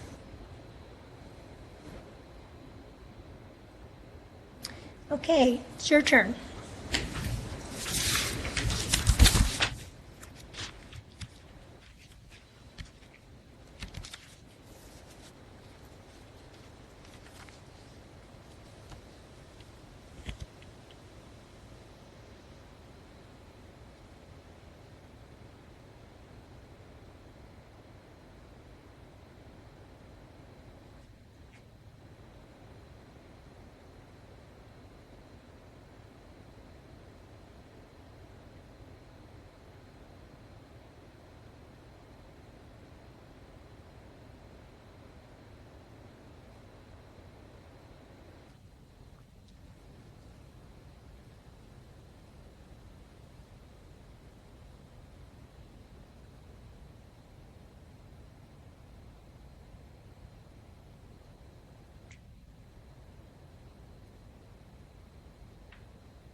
Okay, so we have our place of publication on the title page, New York, and I added the state in brackets.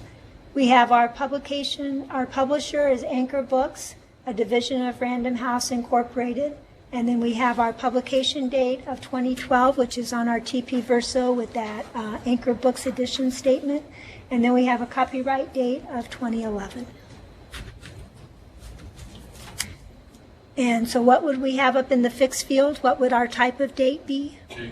T. And then we would have both dates. We would have our publication date in the first date, 2012, and then our 2011 in the second date.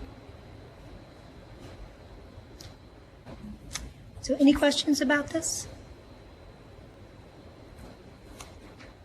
Okay, I think this is a good place to break for lunch. So we're going to take an hour for lunch. So if you can try to be back by 10 till 1.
95% of our stuff. Okay, so it looks like we're just about all back. Okay. So I did look up the questions that we had talked about before lunch, and I'll wait on one of them because the gentleman's not here yet. But about the comma before this bracket, that is wrong. So there should not be a comma in the, if you have an implied, if you have a bracketed larger entity in the place of publication, you don't put a comma in front of that. So I'm glad the handout is correct. So the handout is correct. I have corrected the PowerPoint, and what I will do tomorrow is I'll send Joe a link to the new PowerPoint that has some corrections in it, so then he'll send that out to all you guys. So, or I guess he'll probably make it available with the recording. So, okay. So do you guys have any questions? I'm sure you thought about this all through lunch, right? Did you not? So any questions before we move on to the 300? Okay, so for the 300 subfield A, the extent of item, this is a core element in RDA for all textual resources. And for most materials, this is very similar to what we've done in AACR, except of course that we're spelling out abbreviations. So I have a couple of examples here. So we spell out pages, we spell out volumes. If you take a look down at the bottom one for the online resource, we do give pagination for online resources, even though sometimes, but often ebooks are just a PDF of the regular book, so we do include that information. And then we still, of course, have unnumbered pages. So again, just like with the regular 300 subfield A, it looks pretty much the same, except that we're spelling everything out. So we spell out approximately, we spell out volume, we spell out pages. So it's still the same concepts. So when we move to the 300 subfield B for recording illustrative material, so if the resource contains illustrative content, we record illustration or illustrations. And again, we don't abbreviate that anymore. And the recommendation is if an item contains illustrative content, record illustration or illustrations as appropriate. And if we're using the word color, RDA gives us the option of spelling color the British way or the American way, and we're using the American spelling. And again, with some subfield Bs, it looks just like we would have in AACR, except we're spelling out our abbreviations. And if something is chiefly color, we still say chiefly color. If it's all colored, we would say color illustrations. For online resources, we still say if there's illustrative material, if there's illustrations, we notate that in our 300. The 300 subfield C, the size of the dimensions of the volumes. We record the height of the item in centimeters, rounded up to the next whole centimeter. And we're still using centimeters, but RDA does give us an option of using anything that you would like. So if you wanted to use inches, you could use inches. But I'm recommending that we still use centimeters just because we always have. But if you wanted to use inches, you can. And if the volume measures less than 10 centimeters, then we record the height in millimeters. And one of the things that we just need to remember about centimeters is that centimeters is not an abbreviation. So that's why we're still using cm. Cm is a symbol and not an abbreviation, and mm is a symbol and not an abbreviation. So that's why we're still using cm and not spelling out centimeters. So, and if you look down at our final example for the online resources, so for ebooks, we do have pagination. We do say if there's illustrations, but we don't put a subfield C. So even though we're we're describing the book, but we're not putting a size on it. So if you have a 300 for an online resource, you won't have a subfield C. Okay, so you have a couple examples. I was curious in reading this is why do you put a period if there's a 490 or 440? I don't know. That has something to do with just the rules, and I'm not sure that anybody's really paying a lot of attention to that anymore. that's one of the things that at some point we're not going to have to worry about punctuation anymore because the systems are actually going to put it in for us. Okay. But I think it's because it's ending the field. Okay. I saw that. I thought that's bizarre. It is. It is.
Okay, so we have a book that has 5 preliminary pages, 322 pages, black and white illustrations, and is 22.3 centimeters.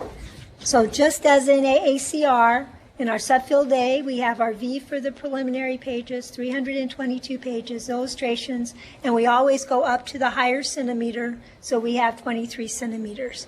So I'm sure you all have noticed that with RDA, it really builds upon AACR, so I think it's really difficult for catalogers who are just learning with RDA because they don't have all that background. So RDA doesn't specifically say round up to the next highest centimeter, but it's just implied, and it's just something that we do.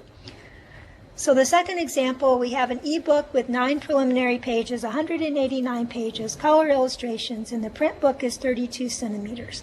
So I just threw that in as a zinger. So we have one online resource. We have the pagination in parens and then color illustrations.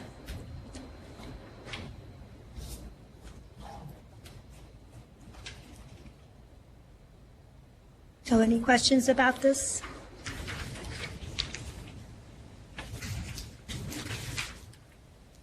How do you determine whether or not you put in color illustrations or illustrations chiefly color?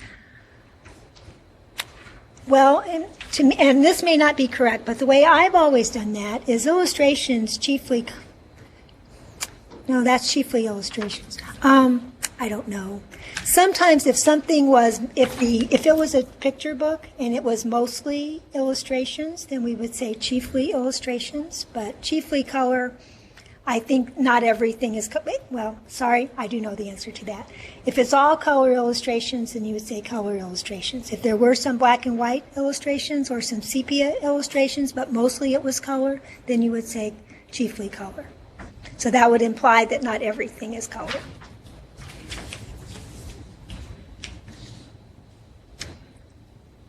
Okay, so now we're going to talk about resources that consist of more than one carrier type, and this is what I'm thinking of as accompanying material. And in RDA, this is addressed a little bit, but it's mostly addressed with the Library of Congress rule interpretation or policy statements. So RDA tells us that when you have a resource consisting of more than one carrier type, when you're preparing the comprehensive description, you can record only the carrier type and extent of each carrier, or you can record the carrier type and extent and other characteristics of each carrier, or you can record the predominant carrier type and extent in general terms. So I'm going to show you some illustrations or some examples for that. So there's an extensive Library of Congress policy statement that talks about this. And I know in public libraries you guys have a lot of this. You have lots of children's materials that might have a picture book that has an accompanying CD, or you have a picture book with a puppet. Sometimes it's hard to determine which is the predominant material and which is the accompanying material. And this is also not saying that things can still be kits. So you can still have things that there is no predominant material type, and in that case you can have 300 fields for everything that you want to describe. But for this one, if we're talking about resources consisting of more than one carrier type, and the LC practice is to, if something really is that it's just a bunch of stuff, then it's a kit. But if it's something where you can actually determine that this is the predominant item and this is the accompanying material, then they're giving you some examples of how to do that. So if you have a book that has a puppet with it, the book is usually the predominant item because you're going to read that book, and then the kids are going to play with the finger puppet or play with the doll or whatever goes along with it. So for doing, you can either have, if you have something like this, you can either have two 300 fields. So you could have a 300 field for the book, and you could have a 300 field for the puppet, or the example that we have on the screen, it would be for a map. Or you can do what we've often done in the past. You can have a 300 field that describes the predominant item in the subfield A, and then we add a subfield E that gives you the accompanying material. So that's still okay to do that. And when you're doing this, you can also, if you don't want to give you can give as little or as much information as you want in these 300 fields, but I recommend actually giving as much information as you have and filling everything out. So the recommendation is if an item consists of more than one carrier type, choose one as the predominant form and the other as accompanying material, unless the item is clearly a kit and with no predominant carrier type. So here's an example of something that I think has accompanying material. Lynn, excuse me, we've got a question here at the Vernon Area Library. Okay. Hi. You know, I noticed on the handout Oh no, not another handout problem. Well, go on. When you're describing you're adding the CD-ROM and giving the size of it 4 3/4, and you're abbreviating inch. Yes, and that's actually in RDA, and they do abbreviate that. You're going to find that RDA. Yeah. Go so on. We do RDA still. We do, and RDA still has a few abbreviations. When you're describing a CD-ROM and you say sound, or a DVD and you say sound, we're still abbreviating sound as SD. So I don't know why. I'm not sure why we do some things that we're still abbreviating. But that actually is correct. Thank you.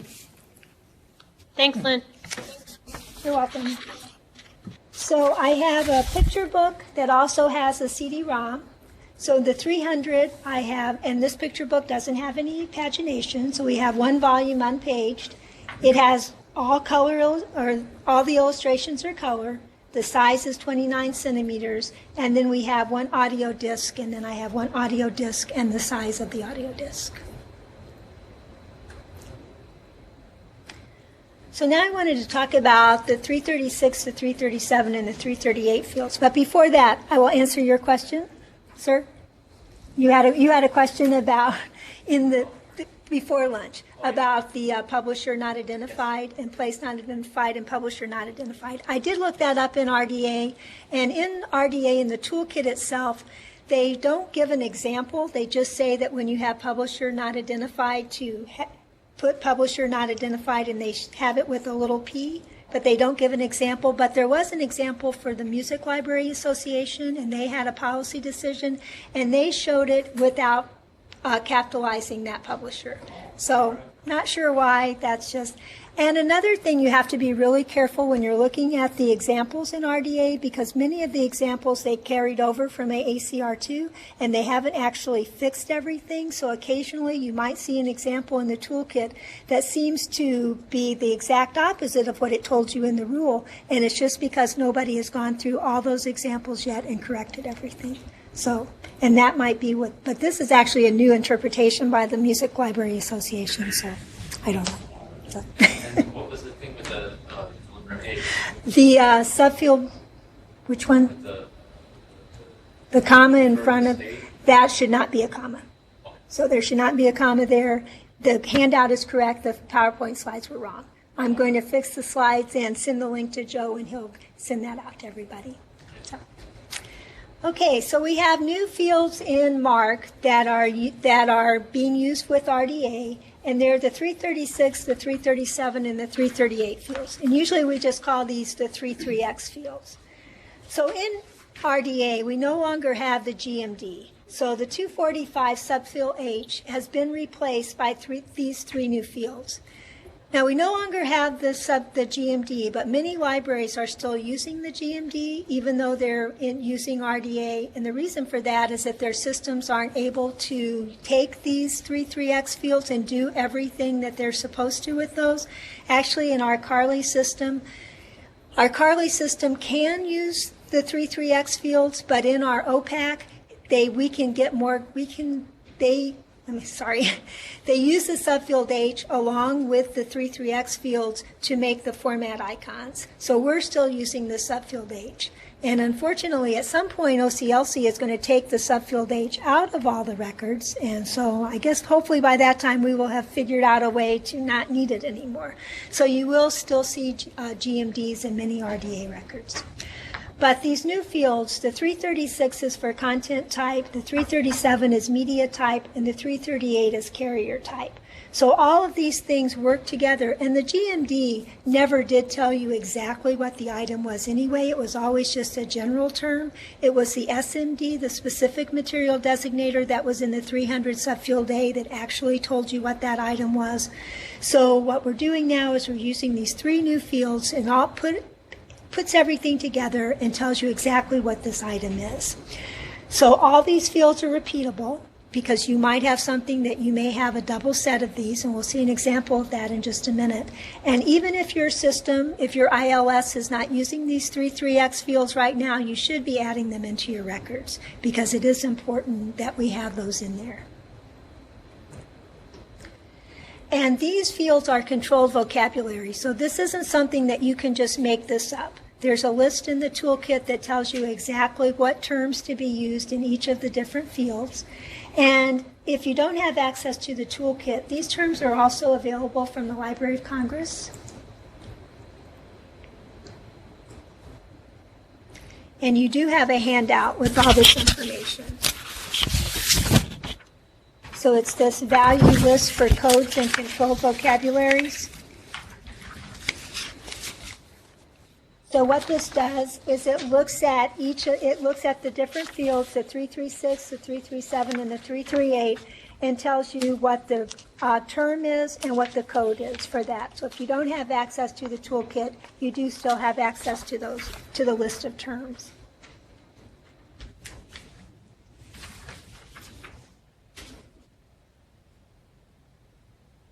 So we're going to look at the 336 first. So 336 is content type, and this is a term that, and another reason that they've done these is because in AACR there was always a conflict between content versus carrier. So what we're trying to do now is kind of pull out the carrier things to make it really clear what the actual the piece is in your hand.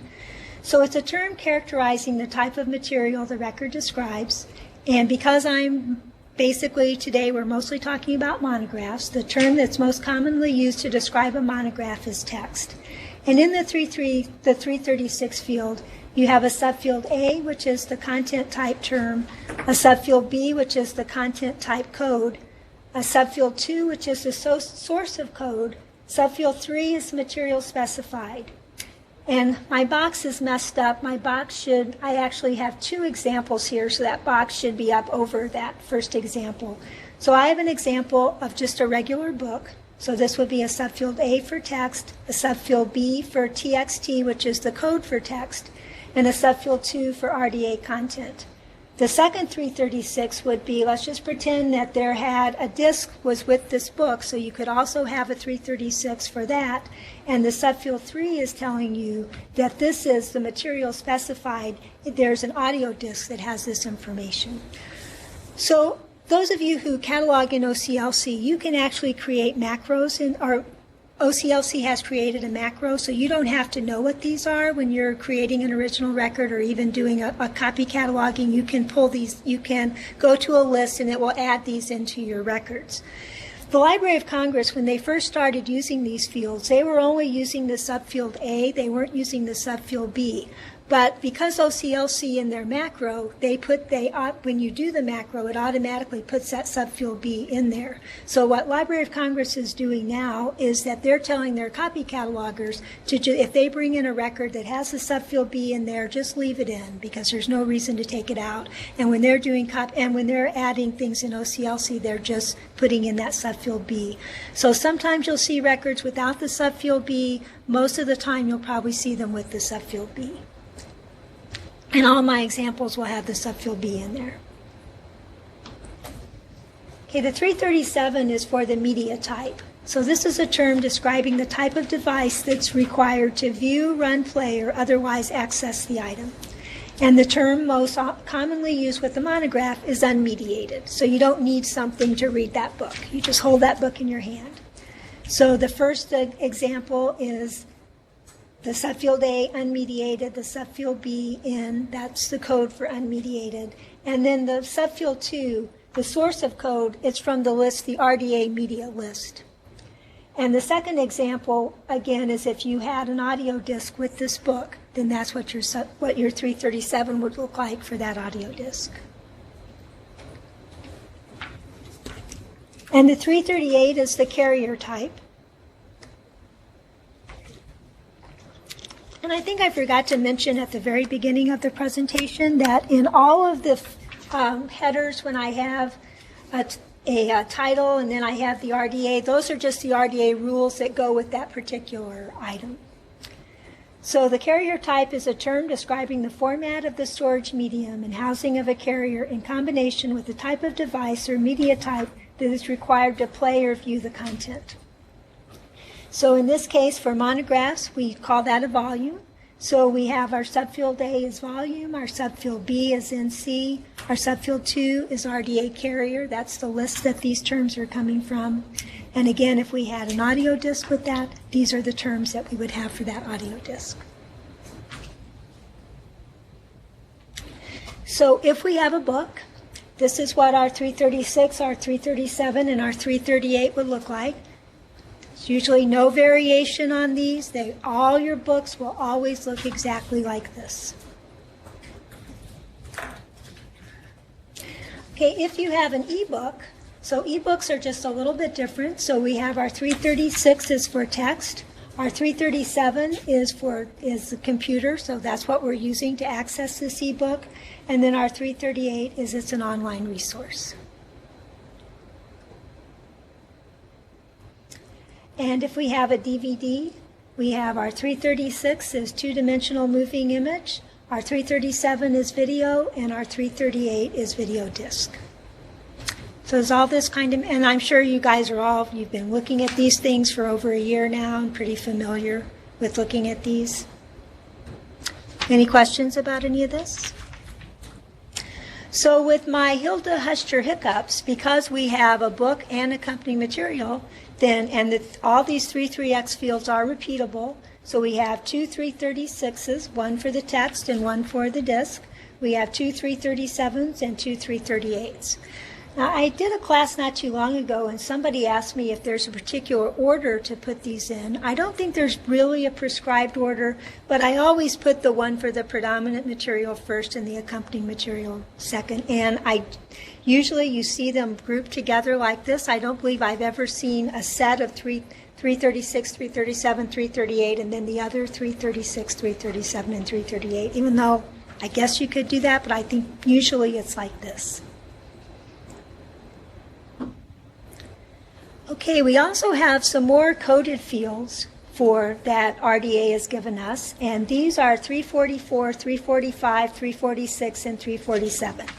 And the 344 is for sound characteristics. The 345 is projection characteristics of moving images. The 346 is video characteristics, and the 347 is digital file characteristics. So for you guys who catalog a lot of non-print materials, these are all 007 things. So this is what we used to put in 007s. We're still adding 007s to our records, but we're also adding these fields. And all of these are repeatable, and they may be used to describe accompanying materials as well as the resource itself. And again, even though your ILS may not use these fields yet, you want to put these in, because at some point, is it still true that LC uses the other method as the 007? Additional? It is, but I believe that they are starting to use these coded fields too. Because at some point they're going to be migrating to something else too, and if we don't have this information in your records, then there would be a gap there. And one of the things what this is supposed to do, this is going to help the ILS figure out all this stuff, and it's going to help people for limiting. It's going to help them for limiting. It's going to help people by putting things together in their searches and using facets in their searches. So I'm not sure that they're using these, but they should be. So I have some examples of these. So for the 340, and most of the time, and I did a quick search the other day, most of the new non-print materials going into the catalog do have these fields in there. So if you're doing copy cataloging, I'm not sure if you would go back and add these things. I mean, you might if you want to, but I'm not sure that's quite as important. But for new materials going forward, I think it is important to add these. So if you have, the 344 is for sound characteristics, and this is technical specifications relating to the encoding of sound in the resource. And again, this is kind of like the 007. If it's one of these subfields that you don't know what it is, then you just leave it blank. So, but if you do know what it is, so this is for a DVD. So in the subfield A, we have digital for the type of recording. For the subfield B, the recording medium is optical. Subfield G, because my DVD was stereo. And then the subfield 2 is the source, it's RDA. So the three... That example just did, optical and stereo. We also had under H, like Dolby. Right. I didn't. You could add any of that. Mm-hmm. I guess my only comment about that would be actually for computer manipulation, the 007 field is better is because you can't have any typos or... Well, that is true. It's not a text field. That is true. So I guess I would see this as, okay, it breaks out more information, but actually the 007 is a more manageable field for a computer. Well, for the computers that we use today, we're going to be moving away from MARC. So when we move away from MARC, I think this is an attempt of moving away from MARC and doing something a little differently. So I'm not sure how BibFrame, if BibFrame will look at 007s, BibFrame might want to look at something like this, even though, and that's going to be, we'll talk about that just for a minute at the end too. It's going to be really difficult for whatever we move to translate MARC into whatever this new thing is. So yes, that's a good point. One thing I would say to that though is that fixed field versus text field will always be more reliable for a computer, no matter what system. As long as it's coded correctly. Big if. As That is this text, there will be more errors than there will be if it's well control field. That's true. Okay. That's always true. But fixed fields can also be coded incorrectly. So. Okay, and the 345 is the projection characteristics of moving image. So these are technical specifications relating to the projection of a moving image resource. And so with this one we have that this is an IMAX, so our subfield A is the presentation format, IMAX, and our subfield 2 is RDA. I did a lot of searching on DVD records, and many people did not add this 345, so I saw lots of records that had the other fields, but not the 345. So if you're copy cataloging and you're bringing a record in that doesn't have a 345, I probably would just not worry about it. And the 346 is video characteristics. Oh, I think I have a typo up there on characteristics. Technical specifications relating to the encoding of video images in a resource. So if you have something like NTSC, that would go in the subfield B. If you knew what the video format was, you could add something in the subfield A. And the 347 is digital file characteristics. And again, this looks a lot like 007 information. So we have a 347 with the subfield A of video file, a subfield B of DVD video, subfield E of region 1, and then our subfield 2 of RDA. So for the DVD that I showed you earlier, this is what our 344, 345, 346, and 347 fields would look like, even though I made up that 345, because this really was not an IMAX. I just put that in there just so that I would have something to show in the 345. So if you go look at this record, you will not find that 345. So does all this kind of make sense? And I think as we move into the future, we're going to be getting more and more coded fields that repeat information that we're doing in other places too. Okay, so now we're going to move into the notes. And the purpose of notes is to add information that's not found elsewhere in the record. Most notes are not core. You said before with the 3.3x's that there's a macro. Is there a macro for the 3.4? Not that I know of. Okay. Does anybody know if there's something in OCLC? I don't think there is. And I think that would be harder too, because the 3.3x fields, there's just a few things that go in there. With the 340 fields, there's lots of information. So most notes are not core, but they often support core elements. So I was just going to go through a couple notes. I'm not going to look at very many. And I noticed in some records, field 380 crops up. Remind me what 380 is? It's like a general, it'll just say motion picture or video game. I thought it was a word that described, I don't know. I see it in the bib records though. I don't know which way. You know, and part of that is that as long as we have MARC, we're cataloging at the manifestation level, right. But we're trying to put in work and expression information. So we have some work information in there. You know, we have the the primary access points and things like that. So maybe that is at a work level. I probably, yeah.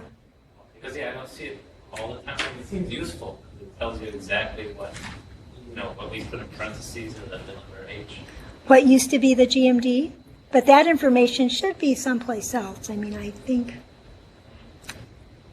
And sometimes what we used to do in AACR is just have a regular note, just a 500 field note if somebody thought they like poetry because we didn't have anything. I see that in 3.8, but I don't see it all the time. That's why I don't know if I should leave it in. I leave it in just because it's there, but I don't know if I should be adding it. I would not be adding it. When we get done with the presentation, remind me and we'll go look at the MARC coding and just look at it. Okay, so for notes, RDA does not prescribe an order for recording notes, and LC practice right now is just to arrange notes in tag order, because in AACR we actually had an order of notes. So it told us what note went first because we kind of did it along with the bibliographic description, the order of the description, but we don't do that anymore, so just tag order is fine. So the 246, and the 246 is a varying form of title, and this is a note that's not in a 500 field, but it's a 246. We record variant titles that are considered to be important for identification or access, and RDA still has the same type of things that we did with AACR. So in this case, I have on my title page, the other title, excuse me, the other title information is Irresistible Recipes to Die For. But on the cover of the other title information is Irresistible Recipes using one of our best loved ingredients. So if you think that somebody might actually search by that title or you think it's important, Then we can put a 246 with the first indicator 1, a blank second indicator, and then the subfield I is the note that we want to appear with our access point. That cover has subtitle, and then our subfield A is actually the information that's in the other title information. So just exactly like we did in AACR, not any different. Okay, also RDA talks about inaccuracies. So when instructed to transcribe an element as it appears on the source, transcribe an inaccuracy or misspelled word unless the instructions for a specific element indicate otherwise. So our example, and I didn't have a real title page, I just had to use the examples from RDA. So if on the title page a word is misspelled, in the 245 we misspell that word. So because again we're transcribing, and we no longer put sick like we used to in the old days, or sometimes we used to put in brackets IE and then spell it correctly. So what we should do now is just put a 246 and say what the title should be. So that 246 will make a title access point, so people searching by the correct title will still find it. And sometimes there's different wording in RDA for this note. So the first one, I use title should read. For the second one, I've said corrected spelling. Notice that deception is misspelled in the subfield A. So the subfield I says corrected spelling and then the correct spelling.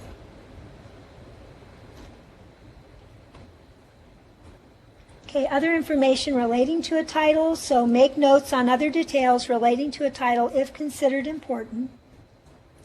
And we have some information about symbols. Replace symbols and other characters that cannot be reproduced by the facilities available with the description of the symbol. Sometimes we can actually reproduce a symbol, but it's sometimes better to just spell it out, because then if somebody's PC can't do that, then they're still going to have the title. So the 502 is the dissertation or the thesis note. In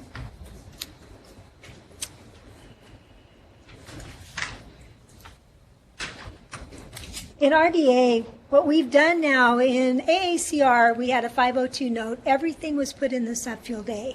What RDA has done is pulled out different parts of the note and put everything in separate subfields. So the recommendation is to follow the Library of Congress policy statement, record dissertation or thesis information in the appropriate subfield of MARC field 502. Do not enter information in 502 subfield A, so don't put everything in a subfield A, and don't add AACR publication or punctuation. So now we have, for the 502 dissertation, we have the subfield B is the degree type, the subfield C is the name of the granting institution, and the subfield D is the year the degree was granted.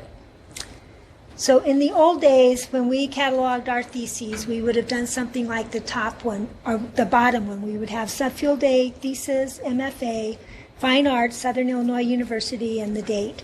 Now all we do in the subfield B, we put what the degree was. Subfield C is the university, and subfield D is the date.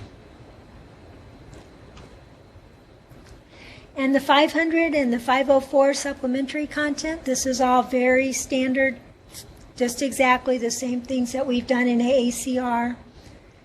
So we have different ways to do our bibliography note, includes bibliographical references. If we don't know the pagination, if we do know the pagination, we include bibliographical references and include the pagination, spelling out pages. Index notes are still the same. If we have a bibliography and an index, we combine them into one 504 note. So we're following the Library of Congress guidelines on this one. So sometimes we're not going to actually say bibliographical references. So if the item says bibliographical sketches, then we're not going to put that in a 504. We'll put that in a regular note. If we have includes bibliographical references and the pagination, we have indexes, we have references and indexes. So this is all just the same thing you've always done. RDA also talks about a language note. So we record details of the language or languages used to express the content of the resource. And sometimes in our 546, we have Latin text with parallel English translation. We have text. We're still going to code our coded field for the language too. 046? Is that what the language node is? The language field is? We're still coding the 046 just like we always have. Okay, so before we move into access points, does anybody have any questions about notes? You guys are all looking pretty tired. I know this is really dry. It's hard after lunch, and I don't have any exercises after lunch. So I know it's rough. If you want to stand up, go ahead. Okay, so I want to talk a little bit about access points.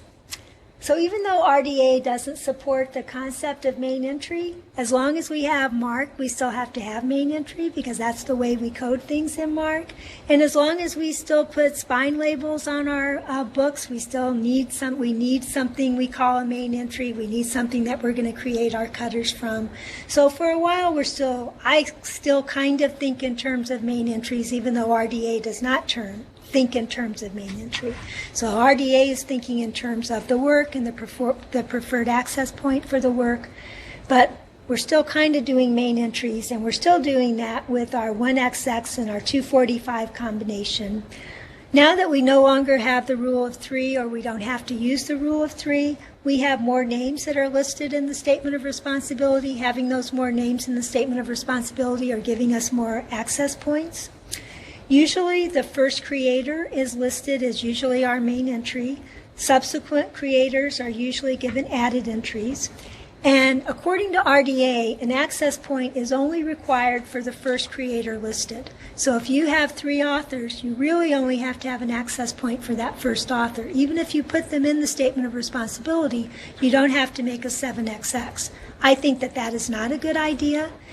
Some people say that because you can do keyword searching, and all of our patrons only do keyword searching, that they'll still get to those names even if there aren't authorized access points. But I think that as long as we still have authority records, and as long as we still are making these access points, that we should, and if we're going to put somebody in the statement of responsibility, we should make an access point. So my recommendation is, even though access points are not required for all the additional creators, I think any name that's listed in a 245 subfield C should have an authorized access point. So here's an example of the one book that we looked at a little earlier. So we have, how many authors do we have here? 6 authors. So the first person has been given main entry, our first creator.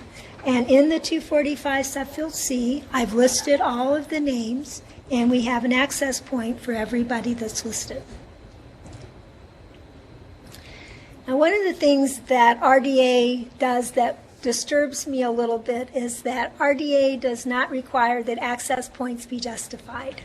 So you could have a 245 and only list, because it did tell you that you only have to do the first statement of responsibility. So you could have a 245 with the first statement of responsibility, and then there's another statement of responsibility that you didn't put in the 245, but you could add an access point for that.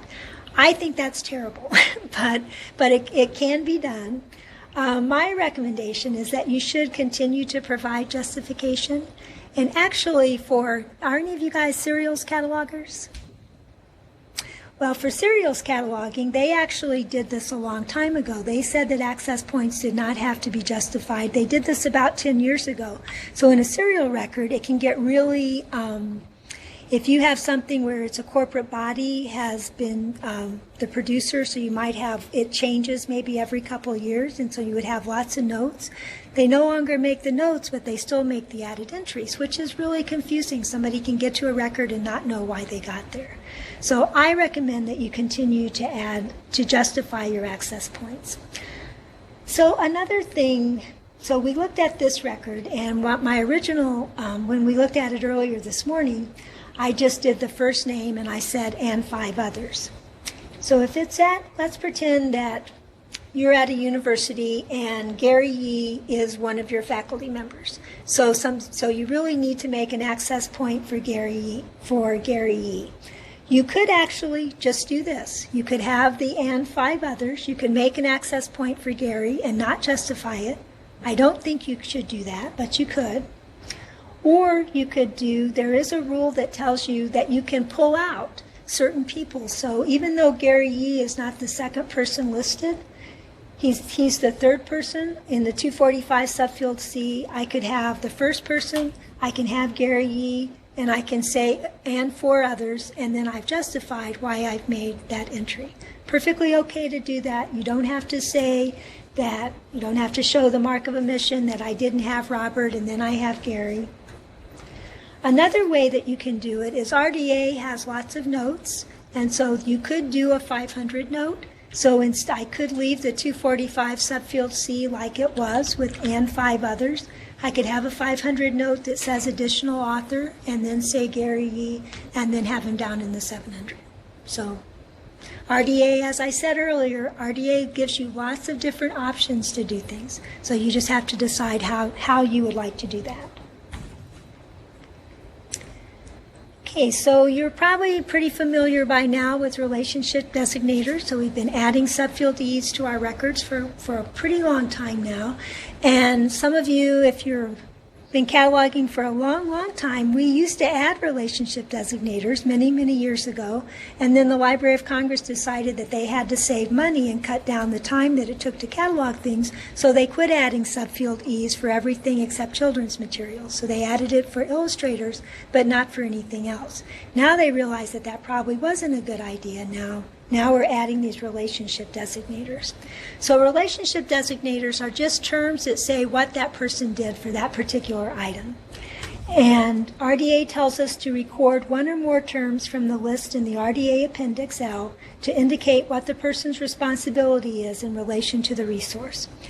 If none of the terms listed in Appendix L are appropriate, you can use another concise term to indicate the nature of the relationship, and more than one term may be added to a name. So if you have somebody who, it's a DVD and he's the producer, he's the director, and he's the writer, he could have 3 subfield E's with his name.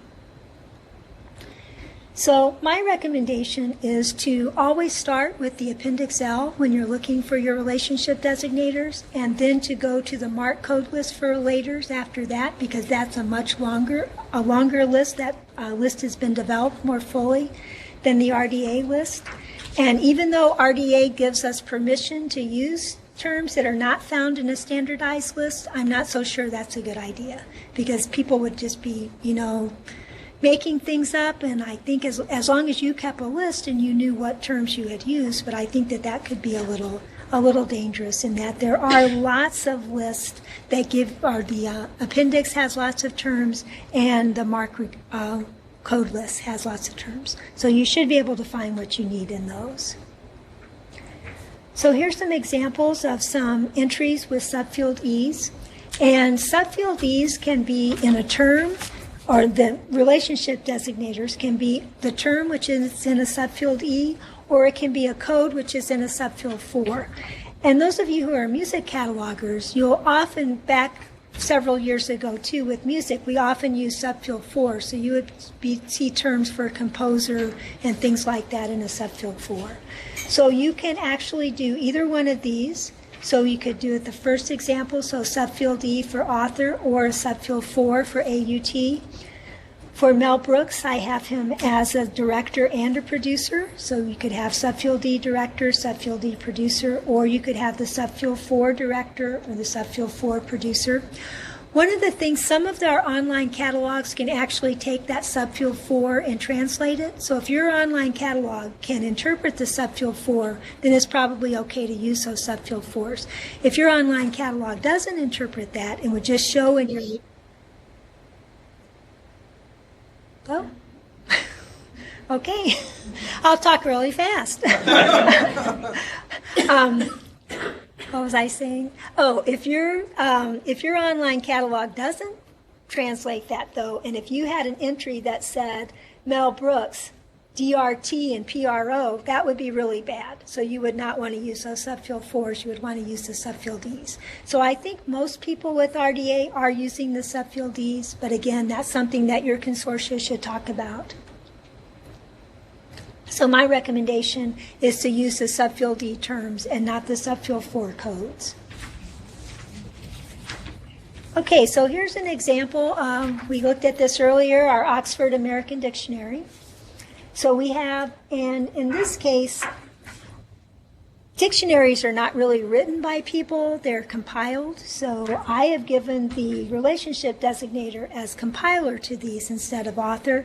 If you had chosen author, that would probably be okay too. But the subfield D comes at the end of the entry, so you have your authorized form of the entry, and then your subfield E. So for all of these, we have compiler. So when you have editors, you would have a subfield D editor. So here's another example. So we had that interwoven globe. So we had Amelia Peck, who was an editor, and Amy, who was the contributor. So we have a subfield D for contributor. One of the things that the Library of Congress has recommended in the last few months, well, maybe it's been longer than that. At the beginning, we were using editor and editor of compilation. And sometimes it was hard to figure out because most edited works are compilations. So what the Library of Congress is recommending now is not use editor of compilation, but just use editor. So for everything, use that term.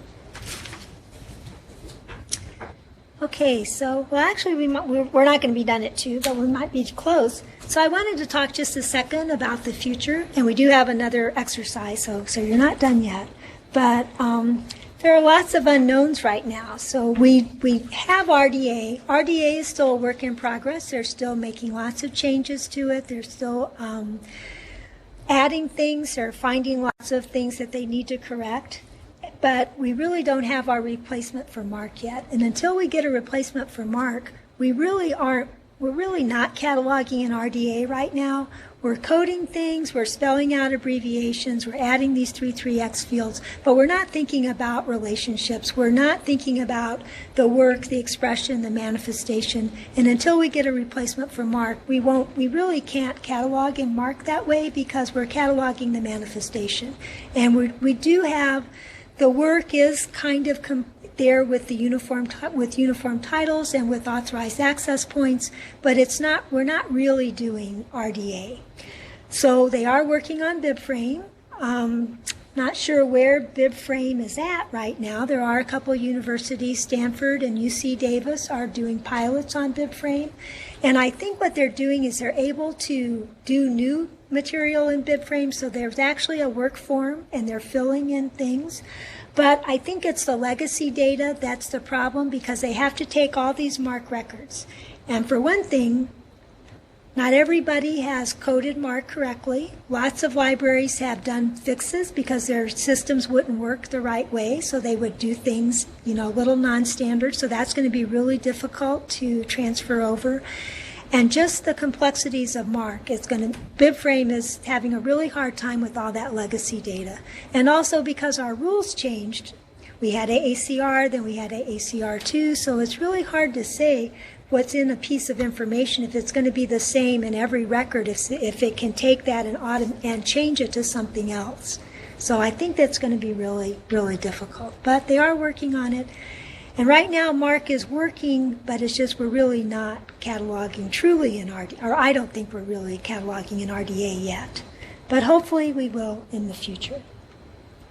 So with that, I do think we should follow the RDA guidelines because I think we should prepare ourselves for the future. And it's really important to add relationships. And we've always done that, though. We've always, when we had a later edition of something, we've always had a note that said what the earlier edition was. We've always added 700s that had a link back to the earlier edition. So we've done these types of things. We just haven't always thought about it. And we haven't always thought about relationships as much as we do now. And so add these relationships, add the relationship designators, and add these coded fields. Even if it's not doing anything now, hopefully it will do something in the future. And we have to remember that we're doing all this for our users and not for ourselves, which I think catalogers have cataloged for themselves in the past. Okay, so we have a final exercise, and then for those of you that want to, if we want to take a look, I was going to do a brief little thing looking at RDA using the toolkit, but you don't have to stay for that if you don't want to, but there is a final exercise. Oh, we have to pass that out. I don't think you have to find the exercise.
Erica, can I give an extra? Oh, I'm sorry.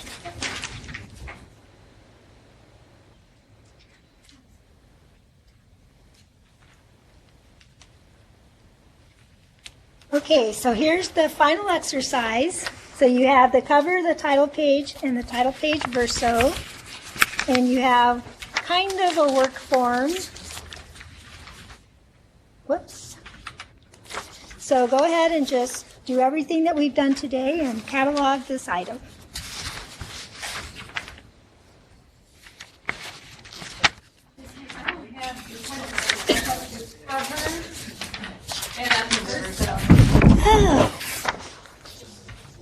Oh, did I not send it? I'll look through. Well, you can kind of see the title page on the screen, but that's not going to do you any good, is it? I don't think so. I don't know how to do that. You know what? You might be able to make some copies because I think I have it.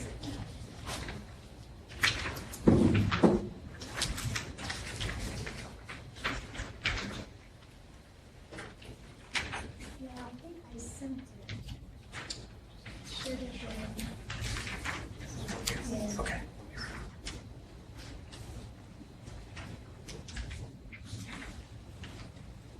Oh, sorry, that's not going to help you guys at the remote site. I think well, there's not too much on the title page that's not on the cover.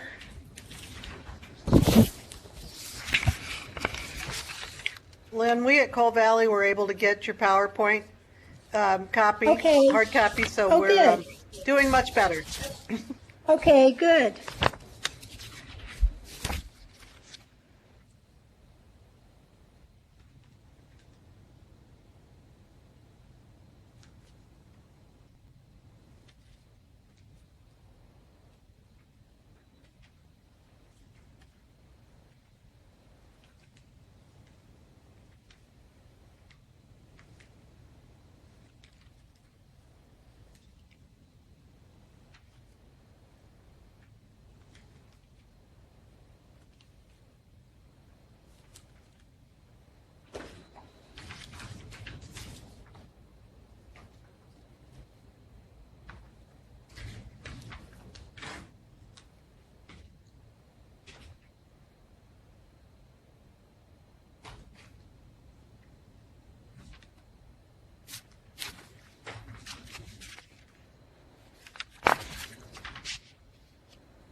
Okay, so it looks like everybody's just about done. So let's take a look at this. So we have a 100 for our author with our subfield E, our relationship designator of author. We have a 245 with our title and our other title information and our subfield C for our author. We have our 264.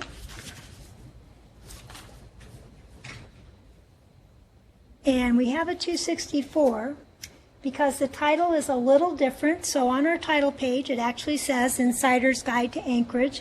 On our title, or on our cover, we've got Insider's Guide, but that's actually our series statement, and it looks like our title just starts with Anchorage. So we want to have a 246, and that first indicator 1 tells us that we want to have a title added entry, and that second indicator 4 is telling us that this is a cover title. So we could have coded this as a 246 with a first indicator 1 and a blank second indicator, and then had a subfield I that said title from cover, or we could do it this way. We have an addition statement, and which is spelled out on our title page, so we have it spelled out. We have our 264 for our place, which is Diford, Connecticut. We put the entire editions, we've put the entire publisher, Insider's Guide, and imprint of the Globe Pequot Press. We didn't have a publication date, but we did have a copyright date, so we have an implied publication date. We have a 264, second indicator 4 for our copyright date. We have our 300 with our 221 pages, our maps, and our size. We have our 336, 337, and 338 fields. And then we have a 500 note for the index. And we didn't talk about series today, that's why I didn't put a 490 on there, but we would have our series statement. Anybody have any questions about this? And you are going to get this, you're going to get the answers, so you will have this. So does anybody have any questions about anything that we've talked about today?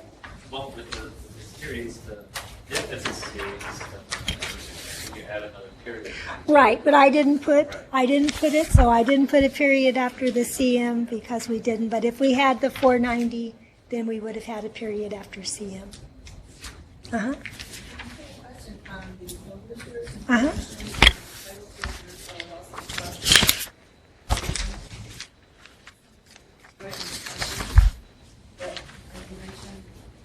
No, actually, that's a really good question. And often with copyright information, the only thing we're looking at in copyright information is the actual date. We don't really care who holds the copyright, and often you will see the copyright holder is different from the actual publisher of your piece. And so usually when you're looking at copyright statements, all you're looking at is the date. You don't have to imply anything else. You don't have to imply that it's another form of the hierarchy or a different publisher. Just take the date. Uh-huh. With the varying, and again, going back to my catalog class, I haven't been doing this for a while. Isn't there a variant title where you can use the ampersand? You can. And actually, it doesn't go that way. So in the old AACR, when you had an ampersand, you would spell it out. So if the ampersand was on your item, then your 245 had the ampersand, and you make a 246 spelling it out as and. But we never, if the and was on the title page, we never made a 246 with the ampersand. Now, not to say that we couldn't do that now, because you can do any variants, but just in AACR, there was actually a Library of Congress rule interpretation that told us not to do that. So, any other questions? Okay, well, that's all I have. If you guys, did you want to take a quick look at the RDA toolkit? I'm just going to show a little bit about navigation. If you don't want to, that's fine too. Thank you. Real quick, guys, I put a little half-sheet evaluation, so it's been a long day getting out though a bit early, but it's very helpful for us if you can just scribble down, leave it on your desk, turn it over. And if you register for this workshop, I have your email addresses, so I can send you a link when everything is kind of available. And again, if you got colleagues, anyone you want to share with, or you want to go back to it, we'll put everything that you used today along with the report. So. And also, my contact information is on the handout, so if you want to ever send me an email with a question, feel happy to do that, or feel free to do that. People do that all the time, so sometimes it takes me a day or two to answer. So. Thank you, everyone here and everybody remotely. We had some technical problems earlier, so thanks for your patience, and enjoy the rest of your Monday. Thank you. Bye. Bye, everybody that's not here. Thank you, Lynn. Thank you, Lynn from East Peoria. Bye-bye. Bye. Oh, I get home.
Hello?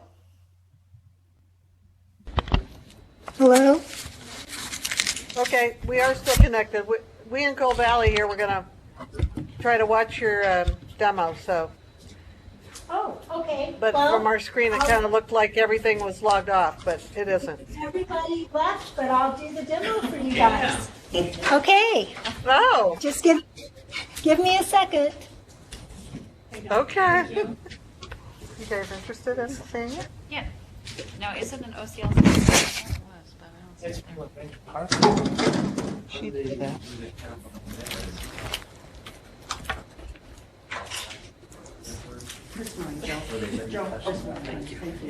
So are you seeing it now? Yes, we are.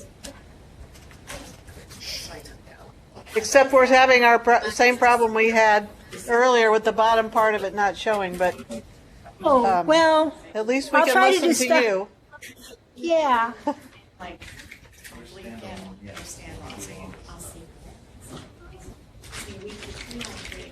gonna leave. I'm gonna go pick my daughter up from school. She goes to school in Davenport. So I should have enough time to get there at 2:50.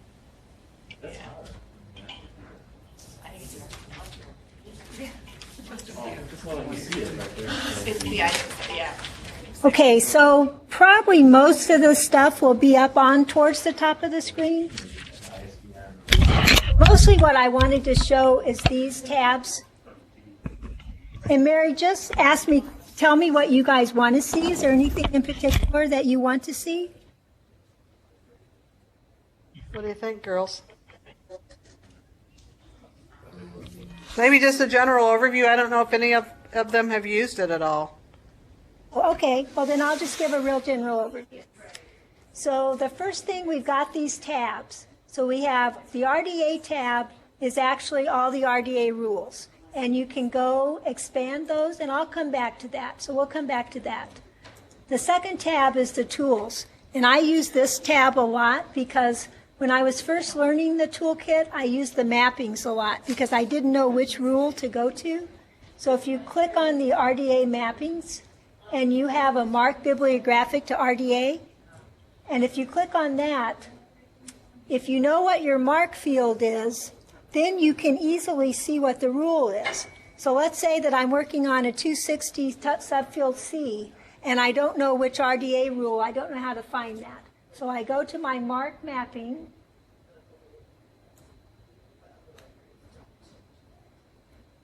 And now it's got it as a 264. But let's say it's a 260, and I'm looking for the subfield C.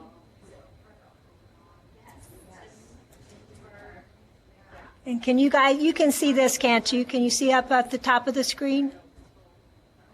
Yeah. No. So on the 260 subfield C. It was very tiny, but. Well, so the date of publication, over here it says that it's RDA 2.86. So if you click on RDA 2.86, that will take you into the rules.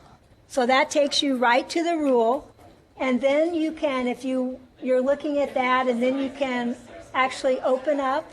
So I can open up the whole, well actually that does open up all the 2.8, and if I wanted to look at something else, if I wanted to go down and look at the copyright date, I could go right down to copyright date.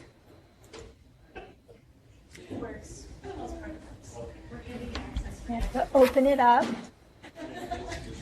And it's, so there's lots of different ways to move around, but I find that mapping that was really helpful at the beginning, because sometimes I just didn't know which rule it was, and because RDA is set up by work, expression, and manifestation. So you have to know if you're talking about something that's in the manifestation description or something that relates to the work, because it's going to be in a different place in the rules. So I found this really helpful, and then it takes you right to the rule. Also, the resources are really helpful, because the resource, you can get to AACR, you can get to all of these different rule interpretations. So all of the Library of Congress policy statements are listed, but you can also get to them from within the rules too. But you can get to it from here. You can get to the British Library policy statements. You can get to other resources.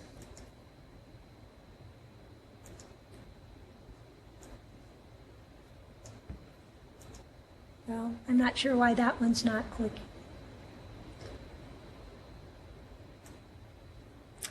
And other resources are just things like the Open Archives Initiative, the Open Metadata Registry. So if you wanted to look at any of that stuff, you can get there from here. Well, let's just go back to RDA. So with RDA, so let's say that we don't remember how to transcribe, we don't remember how to do the title. So we go click on, we find, and most of the things that you're doing are going to be manifestation level things. So most of the manifestation stuff is in Chapter 2, but also some of the things like the 3.3x fields are going to be down here in Chapter 3, describing carriers. The notes are going to be in different places. So that's one of the reasons that on the handout I put all the chapters where the RDA rules are, because sometimes it's in, so for some of the notes are in Chapter 7, so you have to look in different places. It's not all in nice little chapters like it was in AACR.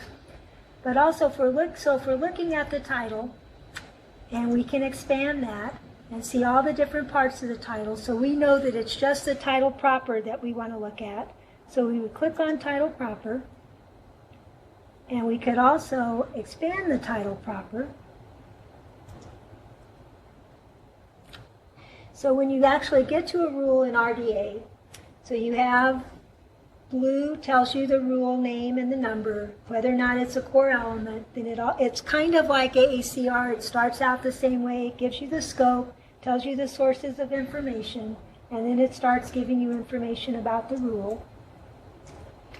And if there is, and also one of the other really nice things about the toolkit is that at the very beginning, when they made changes to the toolkit, it just changed, but there was no archived copy. So you would go look for something, and then you would look a couple months later, and it would be gone. And you say, wow, where did that go? That happened with copyright dates when they made a different decision on copyright dates.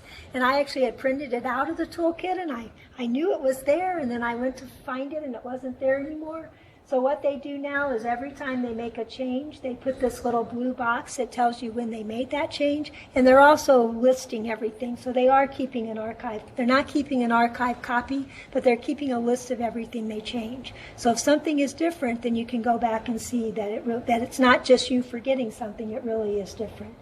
And whenever there's a Library of Congress rule interpretation, there's always that little green box, so you can, that's another way to get to the rule interpretations. So you can click on that, and that takes you to the rule interpretation. And then if you want to go back, some of their navigation gets kind of funny, and it doesn't always take you back where you want to go. So it's a lot, if you just click back on the RDA, then that's going to take you back where you started. So that was what I think a lot of people at the very beginning had a lot of problems with the navigation because, and if you use your back button, and sometimes this back button up here doesn't seem to always take you exactly where you want to go. So I just, clicking through using the links within are really helpful. And also when you have a rule that they want you to see another rule, then you have the link to that rule, and then you would have the link that goes back to where you were if you wanted to go back. So they have made it a little easier. And also, and here's that update history. So if you go all the way down at the bottom of RDA, and you can look at all the updates, and they tell you exactly what they made changes to.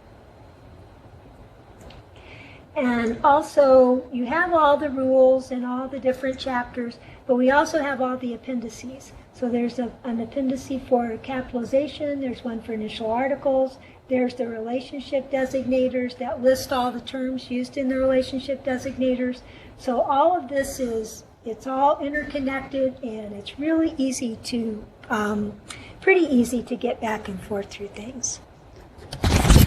So did you guys, I noticed that I had the microphone covered up with my paper. I hope you could still hear me. So yeah. Do you have any other things you'd like to look at? Do you guys have any questions? Just that one rule. Oh, do you want me to show it to you? 380 field. Oh, right, I forgot about that. Toolkit. I guess Well, it would be in MARC. actually, we can do that mapping. My phone and see if I can get in touch with Sandy Tanner. Okay. Okay, there was a question I've got here mine about if you the want. 380 field. No, but we can look at that. We can look at that.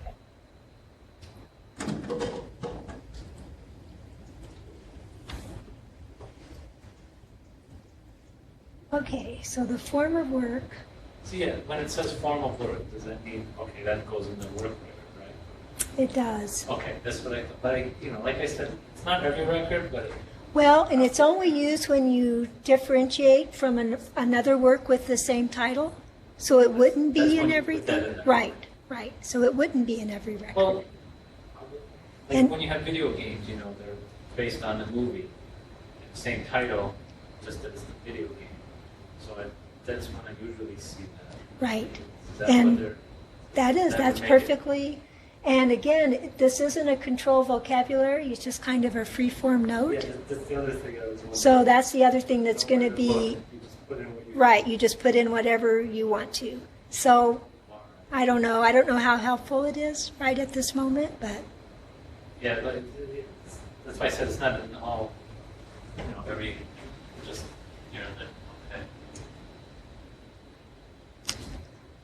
so did you guys have anything else?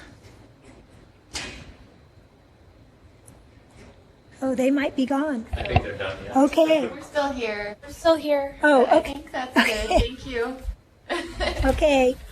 And you can always send me an One email if question you I ever had- have any questions. Uh-huh. Okay. One question I had, this is Mary, and this is not with the toolkit. Okay. In the enhanced 505s, Right. it used to be we didn't use initial articles. Can we do that now in RDA? Or do you know? But the thing, well, we do. But the thing about an enhanced 505 is that an enhanced 505 should not be in your title browse index. It should be in your keyword title index. So as long as you put it in your keyword title index, it's okay to have that initial article because it's going to still search correctly. But if you have it in your title browse index and you put in that initial article, then of course you have to search it by the word the. So it was never intended as a title browse. But yes, RDA does tell you to transcribe it, so you should put in that initial article. But you do need to make sure that you don't have it in your title browse, that you only have it in your title keyword. Okay, Does that make sense? thank you. Yes, So is that it? that's it for me. You guys have Okay. questions? Okay, So I no hope- questions. I Thank hope you, Lynn. I hope you weren't too bored sitting through this twice. No, I was telling somebody earlier, you always learn something, if not a few other Okay. things that you didn't remember. So Okay. Well, it's nice I to was talk glad to to you. sit through it again. Okay, thanks. Bye. Thank you. Bye-bye.